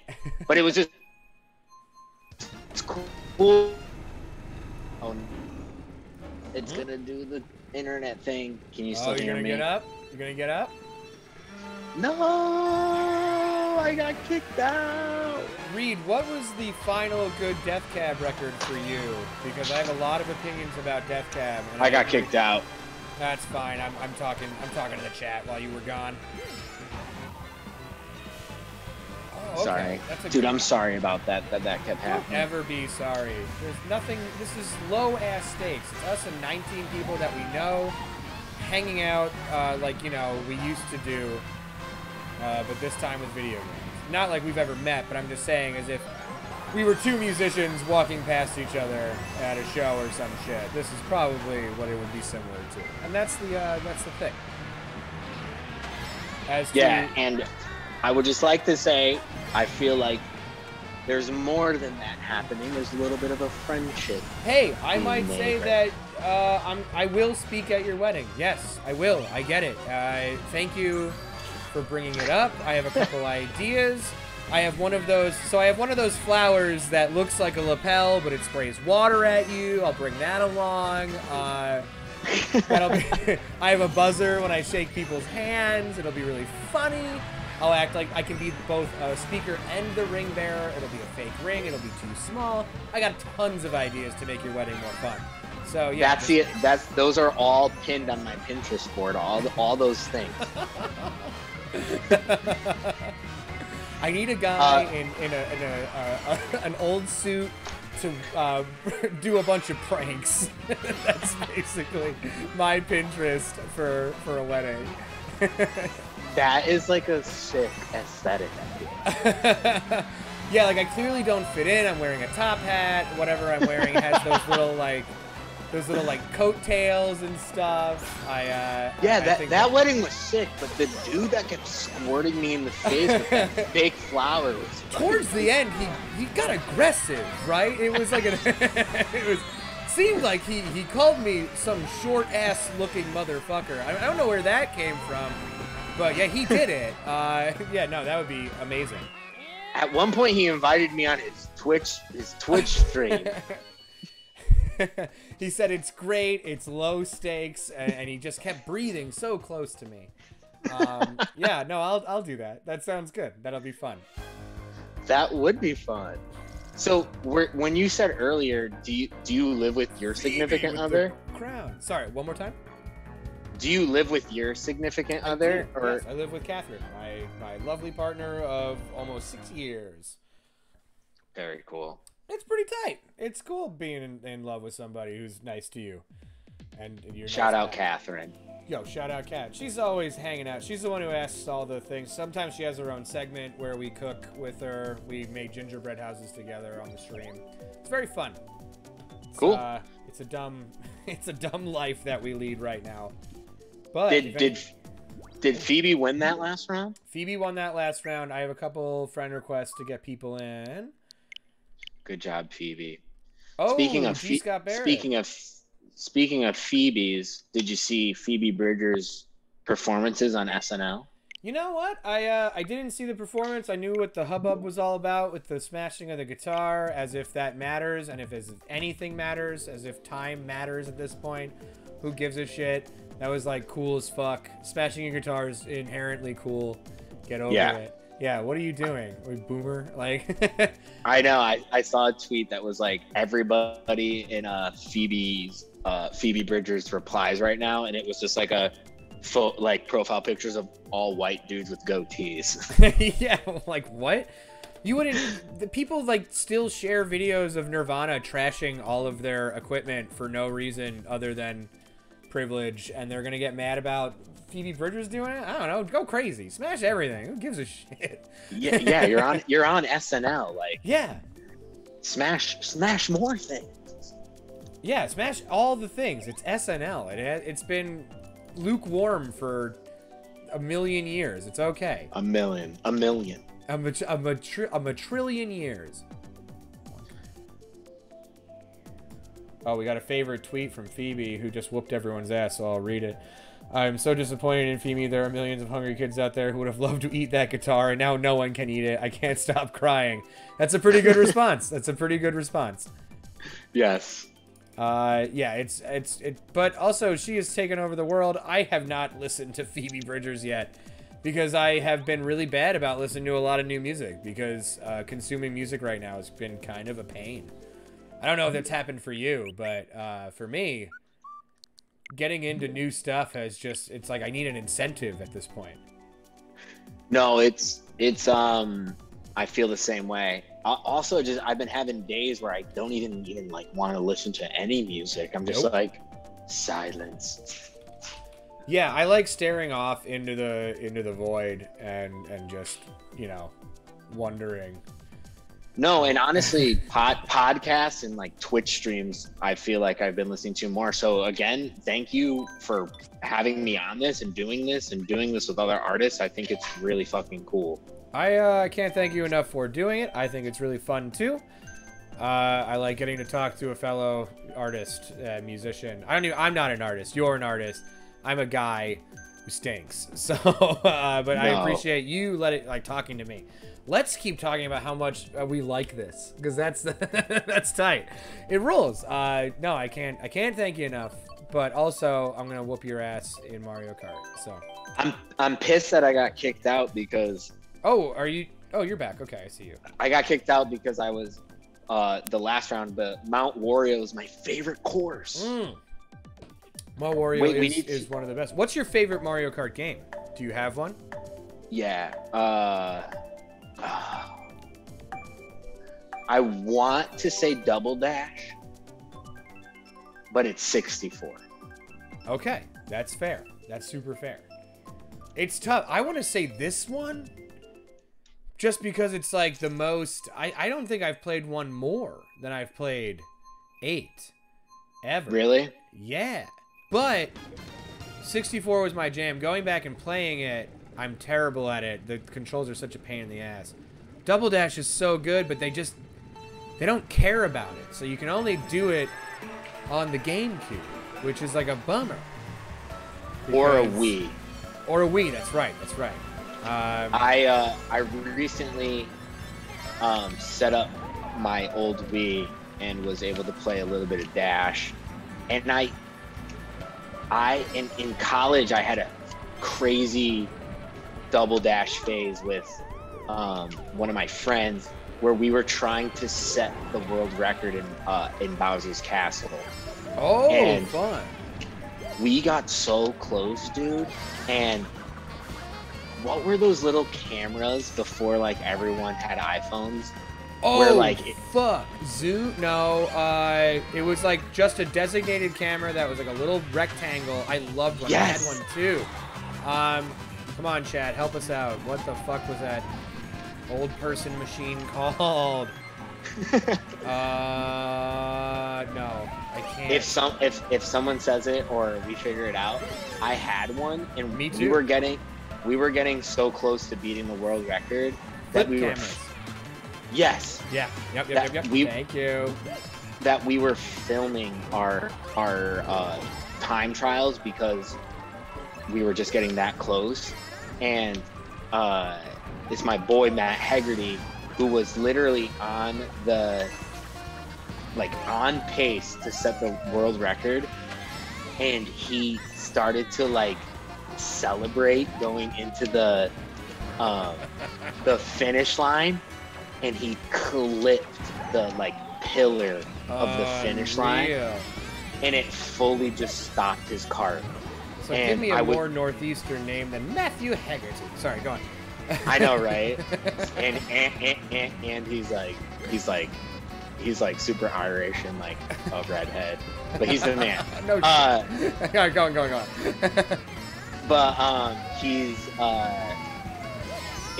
I was filming, and I got him like celebrating and then also failing, and he was like, Oh yeah. When you were And I allowed don't- to get mad about stuff in that way. I know, and I don't think I have the clip anywhere, but wow, I don't know how I pulled off that second. But speaking of smashing things, Phoebe is smashing. Yeah, Phoebe the is like frickin' courses. unreal at this game.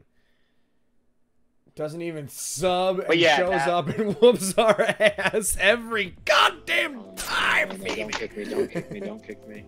Oh, you're back.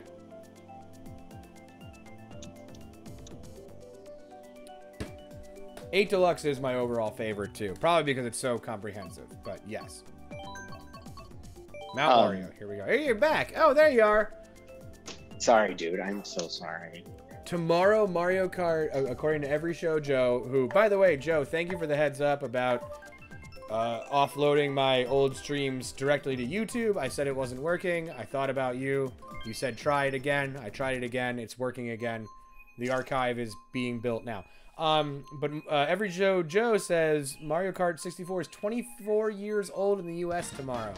How do you feel? Wow. How do you feel? Is death just grabbing the under part of your chin and taking you up? Because it is for me, apparently. 24 years old.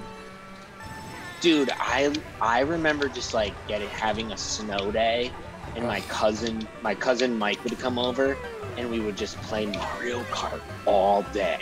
Yeah, without thinking. Hours sunken away in the sands of time to the joys of Mario Kart.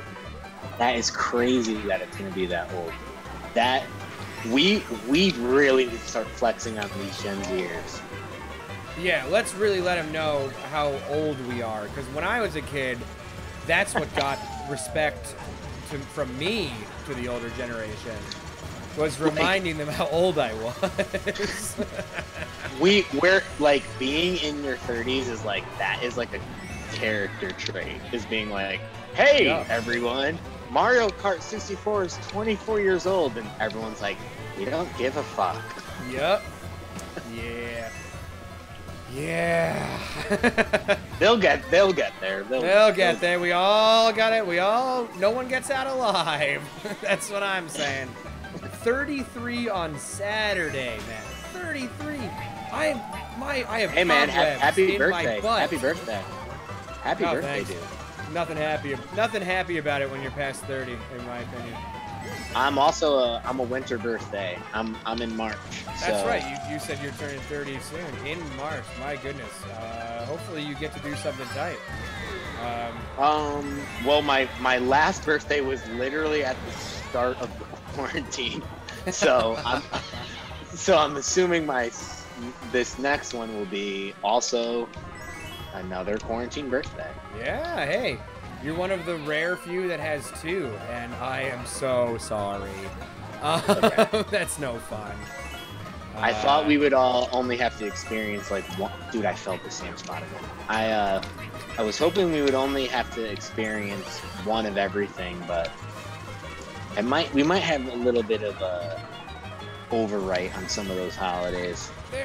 There's some good news coming out of the camp. There's some vaccinations going around. I'm not positive about anything until it happens now, but hopefully we can keep our heads up. And I don't know.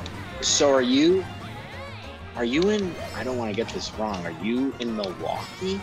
Oh, you can get it wrong. It's totally fine. I'm in Chicago. I'm the old. Actually, I used to be the only member of Direct Hit who lived in Chicago. Now there's two of us, but yeah. I got fourth. So I live in Chicago.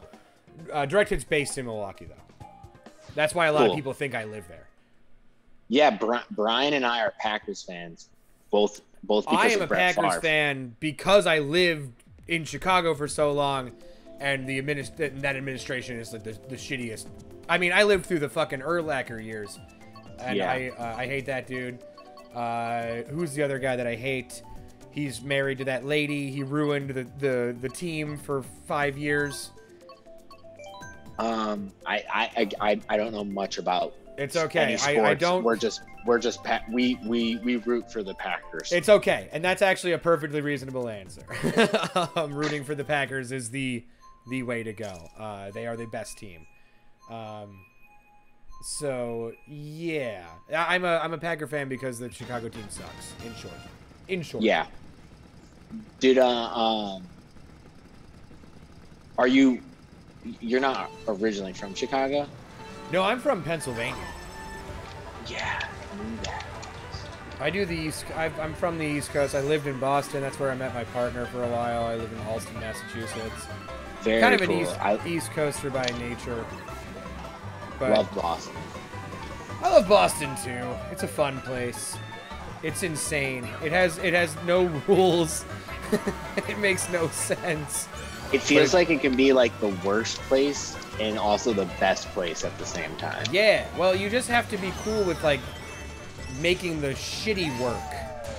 That's how I've always kind of seen it. Because yeah, we had a store in Allston called Replayed. That was like a video game store. It's still there. Cool. But that was like what I was doing there, and it was the best time ever. And it's like I don't think anywhere else in the world could it exist the way that it existed. Just because it's just such a weird place. I love it dearly. But I would also drive to Connecticut all the time to go buy video games from your guys' flea markets. Because y'all have the craziest flea markets. I've seen so many illegal gun transactions at those flea markets. Connecticut is just like a giant highway, and you can just like pull off of it and go to a flea market. Yup, it's awesome. I am a huge like weirdo flea market. I used to buy fucking storage units. That was part of my thing too. Sick. Yeah, I'm a trash boy. I'm just a big old trash boy when it comes down to it. God damn it. That's awesome. What years were you in Boston? Because I was in Boston for a little bit too. That is an awesome question. What's 5 years ago? 2015, 2011 to 2015. If Catherine's here, she would remember. If she's not here, then I don't know. I am like a dog when it comes to time. I have like no sense of it. You can only do time in dog years. Yeah, dog years, and like if like Cat leaves the house and like comes back, I sometimes don't have any sense of how long it was. I just act like I sometimes it's like, oh, I missed you, I thought you were dead, and sometimes you get it. It's a dog joke. I do what dogs do. I don't need to keep harping on this bit. No, yeah, that, I went to school in Boston for a year. I think I just missed you, so I think I left in 2010. Why? But that's crazy to think. Did you ever go to the Silhouette or the Model Cafe?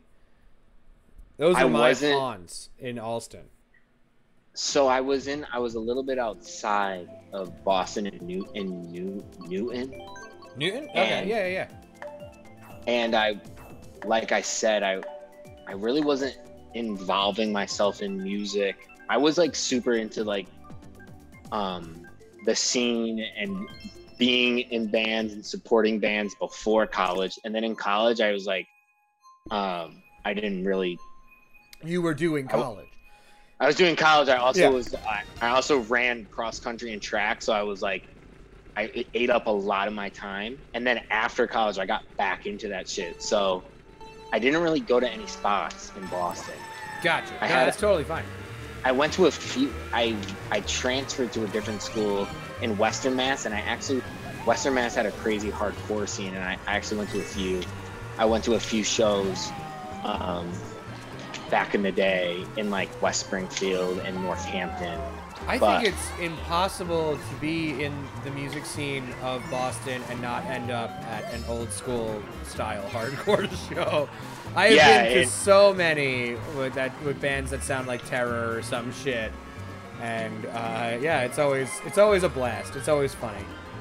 Yeah, it was like, I mean, like the Acacia Strain is like from, I'm pretty sure is like from either West Springfield or Springfield. So it was just like there was always some hardcore show going on. And you got Wilhelm Scream, who we toured with a bunch from fucking Worcester and all that shit. It's so weird because like everybody in that scene who like does anything is like legendary. That's always my favorite thing. They're like, oh, the legendary this and that, and the legendary who's-he what's this, and then they play like Worcester Palladium to like 10,000 people, but can't sell 8 tickets outside of the state. It's like the wildest place in the world for that shit.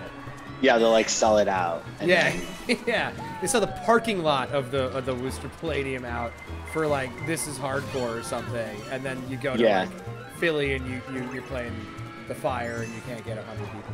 It's wild. But that's also kind of an East Coast thing. The East Coast. How is it as an East Coast band, being so far from the West Coast and all of that? Like, it's hard as a Midwestern band to get out to the West Coast. How hard is it as like an East Coast band to get to these touring locations? You have a bit of, Let's see. Let's see how long it takes. You're frozen. Are you coming back? Oh, there you go. Oh my God, I'm sorry. You said how is it being an East Coast band and what? Do not apologize. Again, nobody cares. This is part of it.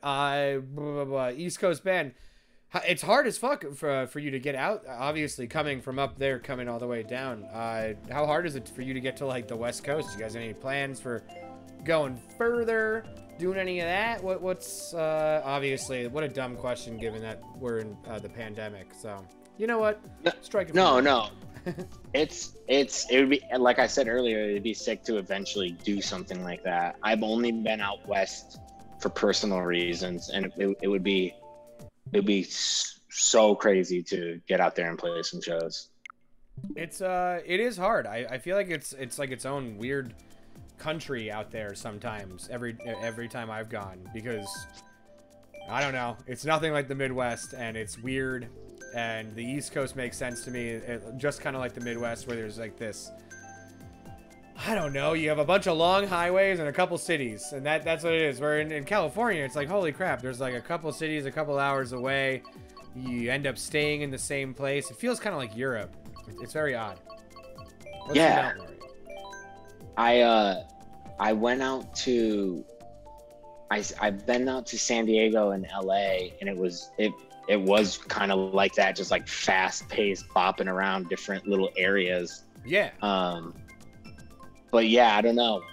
some people have reached out to us, like, if you ever came out here, we could set something up. But again, you know, it would, you know, have to be more, things would have to be more normal. Yeah.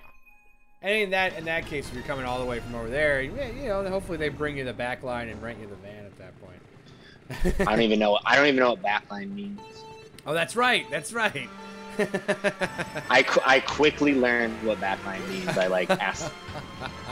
It is funny, like, how much I just learned playing shows, but literally acting like it was weird. Like, I had to act like I had been doing this shit for a while, even though, like, even though it was like my first time ever doing some of this shit. So, you know, like sound checking stuff. Like, I was just like, yeah, sounds good. So I really understood, like, sound check. Yeah, like playing a whole set, not hearing my bass or me the whole time, and then like getting off, and like my dad would be like, "That sounded like shit." Yeah, that's like, very similar to me. I'd be like, I was like, oh fuck, like, I need to maybe take this shit a little more seriously. Oh, absolutely. I saw a video of us playing a fest in fucking 2013 the other day that someone posted. And man, I don't know. I played out of like 1 amp, no pedals. No. It sounded all really bad. I was really bad. All my jokes were really bad. It's so weird. Yeah. How, like, as you're getting the footing, you have to go through all those awkward years in real time, which I always feel like sucks, where it's like, you're not just gonna be like fucking good at being on stage. Like, it just doesn't work that way. You have to suck. You have to be punished and ground down into nothing before you can get the hang of, you know, being good on stage. It's wild. And you have to 100% like fuck up for a whole set. Oh yeah, you have to fuck up for a whole set. You have to get too drunk. You have to say something stupid. You have to look like an idiot. You have to do all those things so that you can wake up the next day and go, I don't want to do that again. I feel stupid. And then you get better. Dude, our no! Oh. Yes! Oh! Right, this ending is crazy. Yeah, that was wild. It is so true in that you have to have all those weird moments to get to the better moments. What's and it kind of makes those weird moments the best. What's your worst on-stage moment? I can also probably answer that too to make you feel better. Yeah, I want to hear yours, and then I'll say mine. What is my? Oh my god! The bummer is I feel like I have so many. I got to pinpoint on one that makes me every time feel pretty bad. I mean, Jesus Christ! Even in the last live stream we did, I messed up like the beginning of a song. I'm not a professional by any means, but we opened for NoFX once, and I got really, well, we were on tour with them, but it was like a weird time because we had never played shows that big before, so we were in this like weird transition of figuring out what like being on a big stage was, and our manager, like, I got wasted before a lot of the shows back then, nice. And our manager, it was okay, and the manager like pulled me aside one night and it was kind of like, I took a video of the entire set, and I just want you to watch it, and I want to know like what you feel about it. Also, I attached a video of my worst, drunkest set that I played, because he used to be in a band that was like, kind of, they were on like a drive-through records or whatever.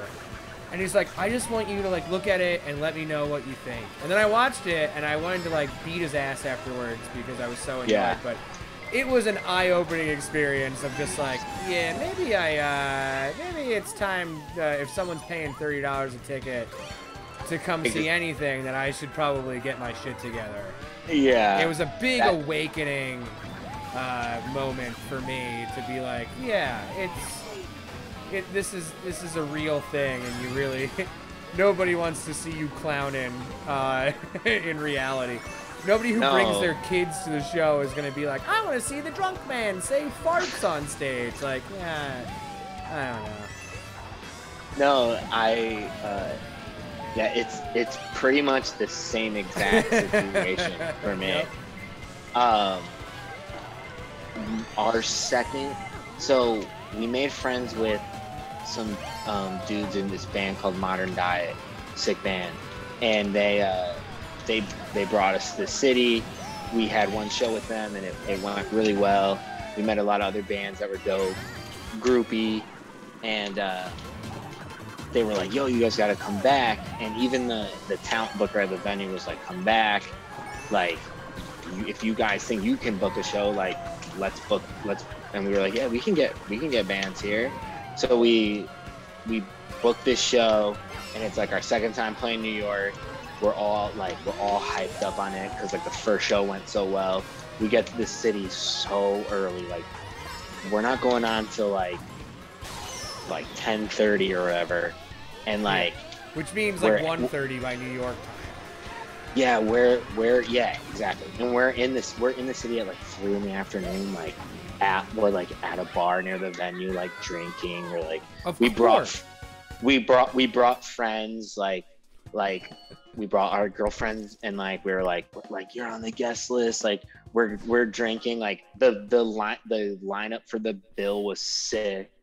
And then like flash forward, like I'm on, like we're halfway through our set, and I'm like so drunk, and I'm like, this isn't sounding good. Oh no. Just like knowingly playing the songs wrong, like so tired, like so like the tired is so like important to bring up because it's so real. It's just like that fatigue you get from drinking all day, and then like someone hands you an instrument and you're like, I don't know what to do with this. Like, oh no. Yeah, like lethargic, like, and like knowing, like playing a song there, like playing a song to a live audience, and like knowingly being like, this sounds bad. And that was one of the times my family are big supporters of the band, and they like to come out to the show. That's always the most brutal fucking judge.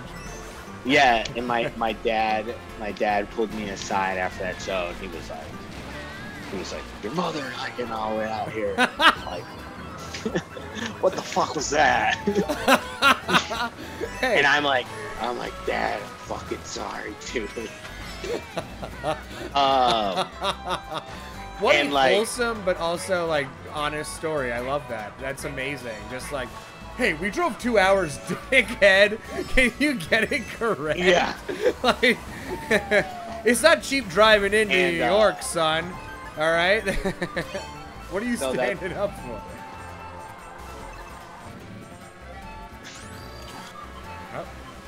Oh. That's exact.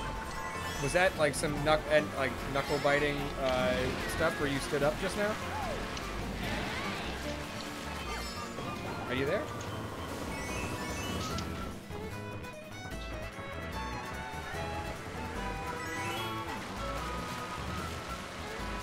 Oh, I see. I lost you there. Okay, you're back. No, but that it was. I could hear you. That it was such an honest response from my dad. And I mean, you need that shit though. Trust me. I have a band of with horn players, and my dad was a professional horn player. It's a nightmare having him come to shows. I have 2 professional grade horn players, and he's still a nitpicky prick about it. Oh my god, I know. And horn people, let me tell you, they are a different breed of picky. It's a wild thing. I'm sure. I'm sure he's all over it. But yeah, I'm also like a mediocre guitar player, so that on top of it is good. Oh, what's up, Johnny? I haven't seen you in quite a bit. Good to see you. It's all about Are you out? Did you get kicked? Dude, my Wi-Fi is being so fucking shitty. I'm sorry. Oh, but you're still racing, which is funny. I was doing all right too, but well, I think it just because Metal Mario is metal, dude. But I just keep, I don't know why. I don't know what it is, but It's a real chomper of your internet. Both of these things going at one. It's totally cool. but yeah, that was. I'm glad that we share similar experiences. Oh, 100%. All right. And Are you back? You're back. Very good. Very good. The positive of that horrible show was it ended up being a inspiration for our song Subaru. So a lot of the lyrics are pulled from that night. Oh, fuck yeah, that rules. I woke up at like 6 a.m. in a friend's apartment and drove my friends back to CT and ran out of gas on I-95 and like perfectly rolled off an exit into like a train station parking lot and had to Uber to a gas station to fill up a gas tank. That's the saddest story. Yeah, our drummer Jay like had way too much fun and woke up on a bench in South Norwalk to a dude praying for him, asking him if he could buy him breakfast. Yo, that fucks though. That's a great story. Holy shit. You guys don't mess around. That rules. So when Brian sent me the instrumental to that song, it was a few days after that show. It was fresh in my mind. The hangover was still there. So we came up with all that shit. I was also playing a lot of Smash Brothers at the time too. Do you still play? I just got it. Yeah. I'm looking for people to play online with. Dude. Let's do it. I'll play. We should do like what I want to do is I want to get, like, obviously it's just you and me, but I want to get like 4 separate people from bands and do like a fucking Smash night and all this kind of stuff. I got ideas, you know what I mean? So if you're down, if you've had a good enough time and you want to do more stuff, I'll keep you on that short list. Dude, yes, please. I'm all for things like this. This is a really fun. You know, I always compare it to, it's like, if the pandemic wasn't happening, I'd still be playing Wednesday shows at coffee shops and shit. Like, this is my Wednesday show.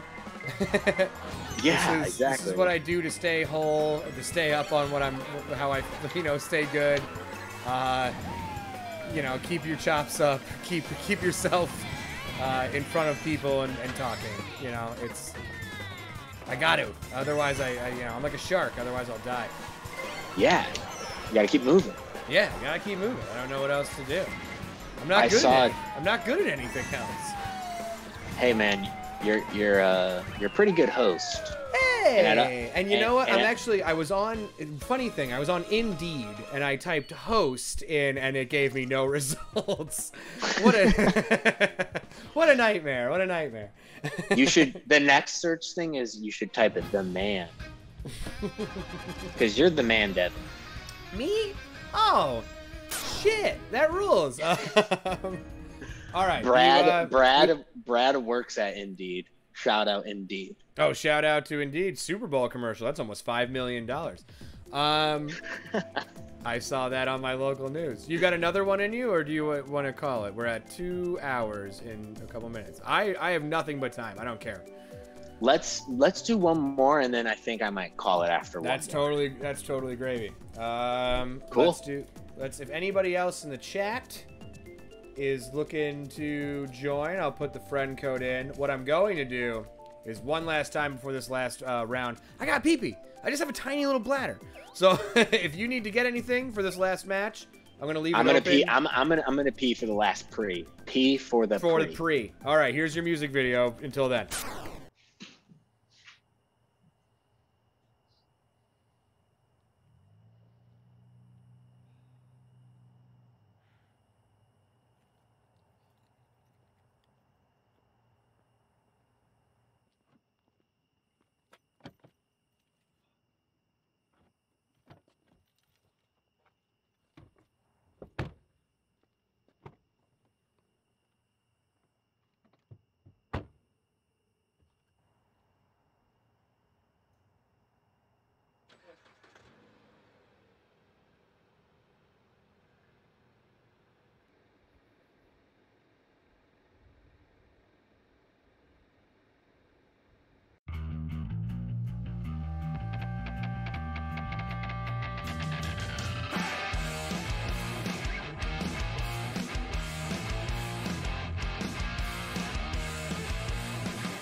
That was a little sample of Chousand, who is our guest tonight. It's been so fun thus far. If you are looking to play, get your buns in here. It's our Grand Prix, last Grand Prix. We took a Grand PP before the last Grand Prix. What is that song called? Don't Forget the Beers. In fact, one more time, it's off of this EP. There you go. Go check them out. Chousand Fucks. Go by our YouTube. It's going to be updating soon. So far right now, the leader is Phoebe. Again. Oh, yeah, there's that awful, amazing drawing of me. Phoebe's rocking the crown, dude. Yes, destroying it. There you go. Sorry, my cat needed to get out. Oh, What's yeah, your cat's name? Phoebe is going to be checking out your tunes. Hopefully some people in the chat tonight buy your stuff. It's a great fucking what is it, an EP? Mini album? What do you call these? I think it's an EP, right? Yeah, it's an EP. It's a great EP. Thanks, man. And I love the latest single you dropped, and it's definitely more Mumford. Sick. Thank you. Yeah, I didn't want to be the Sons. They're a bunch of dunderheads. Yeah, I was more looking for Mumford. He's a leader. I guess. I don't know. I loved that. I'm such a big fan of like internet comments about the stuff I make, especially when it's I don't know, not always the most accurate stuff. You know what I mean? That's what I enjoy. Oh, you're back.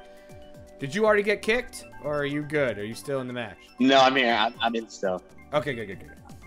So I think if I get kicked like every 10 minutes. So if we might be good for this last pre. I think we can handle this. I think we can do this.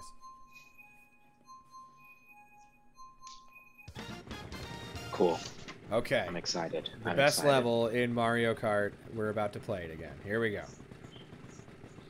If you were to ask my humble and incredible opinion, it's Peach's Castle. I love this one. Yeah, it's an OG course too. Absolutely. Well, everyone kind of forgets the Super Nintendo one because no one liked it. I didn't like it. Super Nintendo one is too hard even now. Yeah, it's dog shit. It's just... What is your favorite N64 game? Of all time? Star Fox 64. Oh, dude. Yeah, I'm a huge Star Fox fan. I love that series, even though it's messed up. I just played it through a few weeks ago. It feels good. It's like a score attack game. Like it's definitely it's short, but it's amazing. I love it. It's such a good game. It's perfect. Do you always try to accomplish every mission?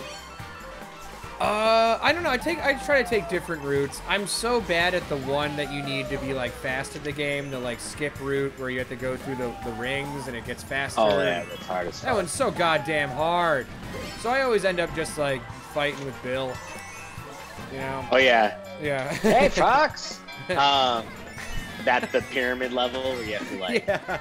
That was one of our guys. And you're like, yeah, I don't care, dude. Maybe you should have not brought so many gray ships here, you know? Paint them different. It's not my fault. They all look the same. Yeah, they all look the same. I didn't know. Maybe get your guys different ships, Bill. Sorry, go on. Dude, Bill needs to be sampled in a song. Ooh, that's a good idea. Oh, Fox, that's one of ours. Or you killed my friend is essentially what he's saying. Yeah, yeah.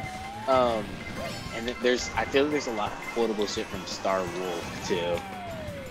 Oh, Star Wars. They're all just such dicks. And they're also I love how mean they are about his dead dad.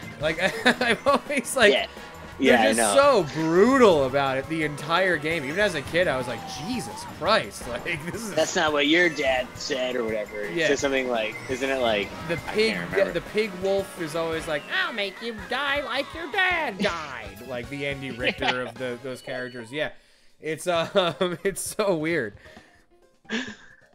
I love Star Fox, dude. I hate the submarine level.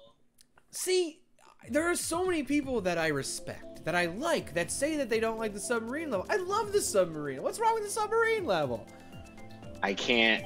I will avoid the submarine level, but I'm all about the train level and making sure that you get that shit. Oh yeah, you gotta hit those. Otherwise, don't play it. Just start over. Take the life. Yeah. Take the life. Those switches are a pain in the butt. We're doing it again. Our last Grand Prix, we're doing double Peach's Castle, apparently. I hope it's every single time.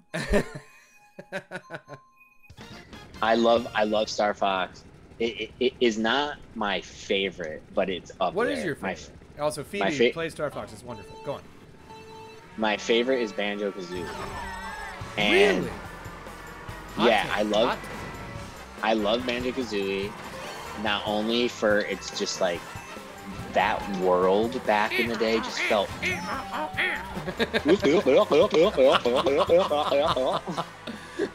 Dude. Yeah, it's amazing. We're nailing it. Dude. Well done. Dude, not only for the Oh no. Oh, I no. love that I can hear you saying, "Oh no, no."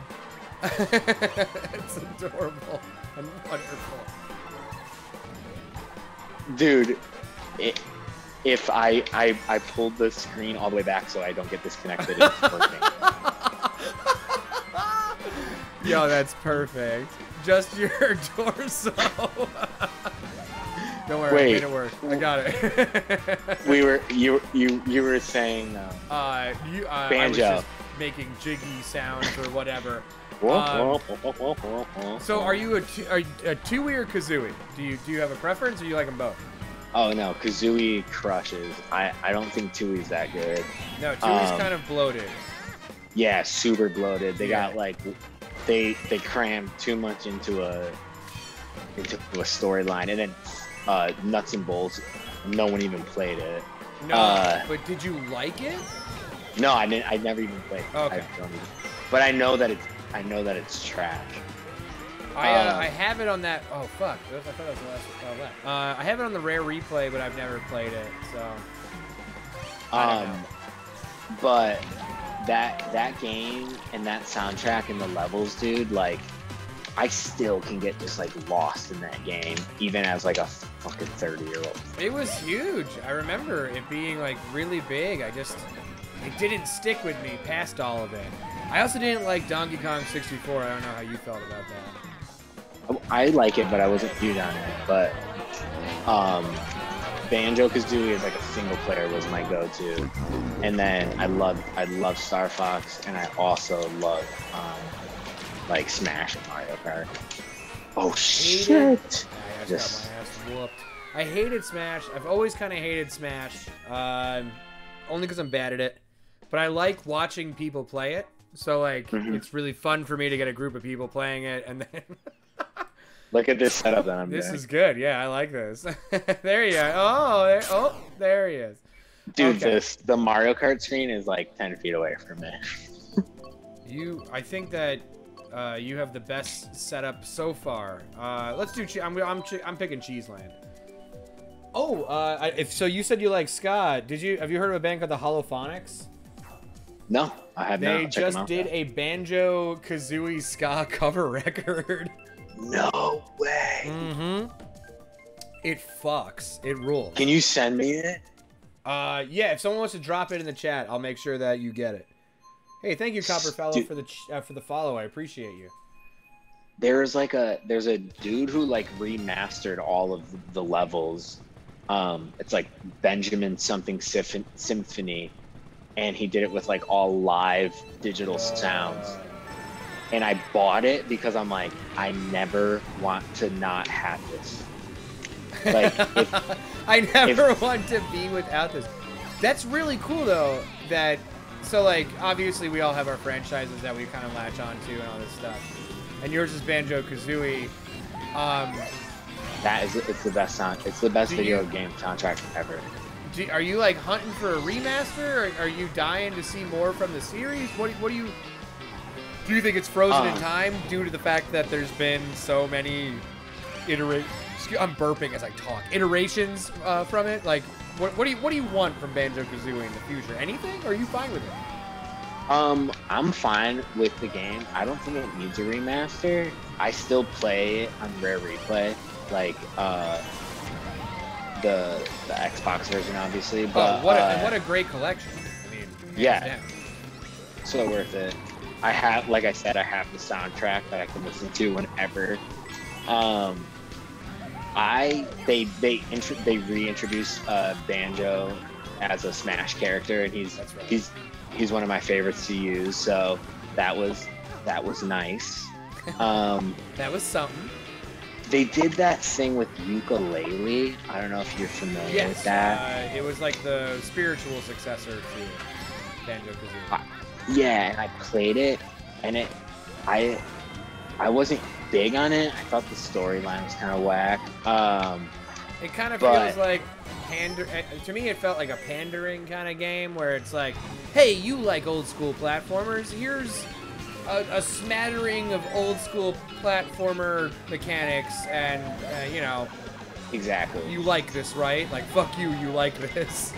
Yeah. Yeah, like, we're gonna just take everything like bare bones and like hit on like major points of why you love this game, but it's not gonna have but it's not gonna have any substance. No, there's gonna be no meat on those bones. Stinky ass bones. Yeah. That's what it felt like. I would, if they were like gonna do another one, I would obviously play it. I just would hope that it was like dope. Yeah, I mean, I don't know who. I don't know. I don't know like if it would be, you know. Yeah, would that fruit be? I don't know what I'm saying. Would it be? Would it be worth it? Yeah, would that fruit still be ripe, I guess is what I meant to say. Which is a strange thing to say when you're talking about it, but you know what I mean.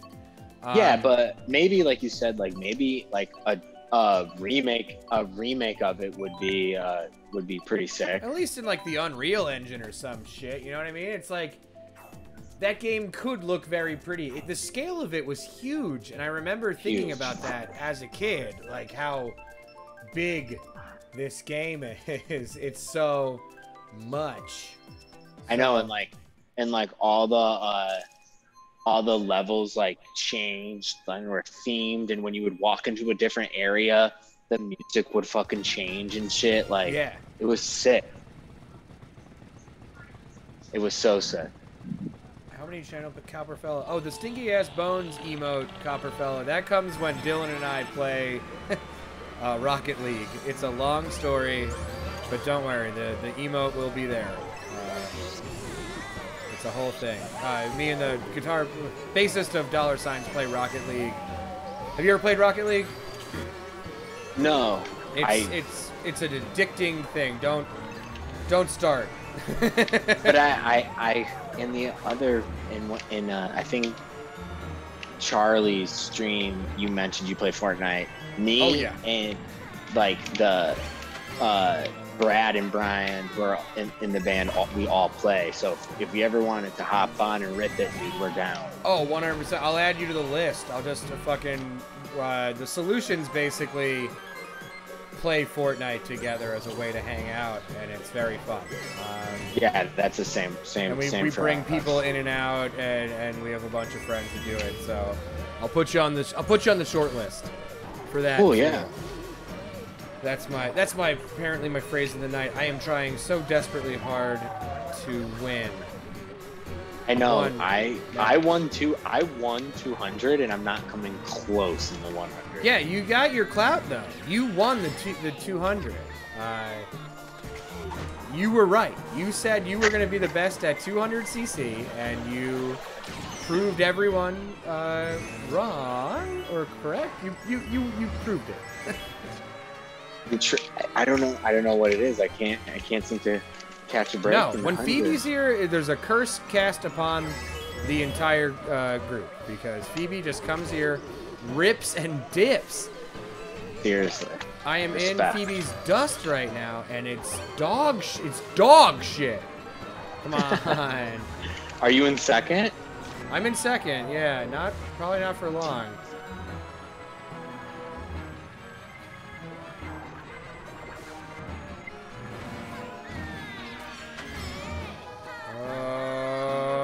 I just got bumped. It's close. There's a lot of people here at the end. Get out of here, Phoebe. No! Holy shit, I got lemonade. Poop, poop, poop. Lemonade. All right. Well, that felt good whooping Phoebe's ass, even though you still got first. Did she win the whole... Was that it? Yeah, Phoebe took it. Phoebe fucking took it. Crazy. Matt, thank you Matt. so much for doing this. Let's pick a so my next guest on Thursday is going to be Chris Grau, who plays in a band called Loser that just put out a new single today and is celebrating it by streaming. We'll do a raid to him. Hey, thank you, Matt, and everyone check out Chousand. I'm gonna stop streaming soon. Thank you. Say goodbye, Matt. Bye, everyone. Bye. Thanks.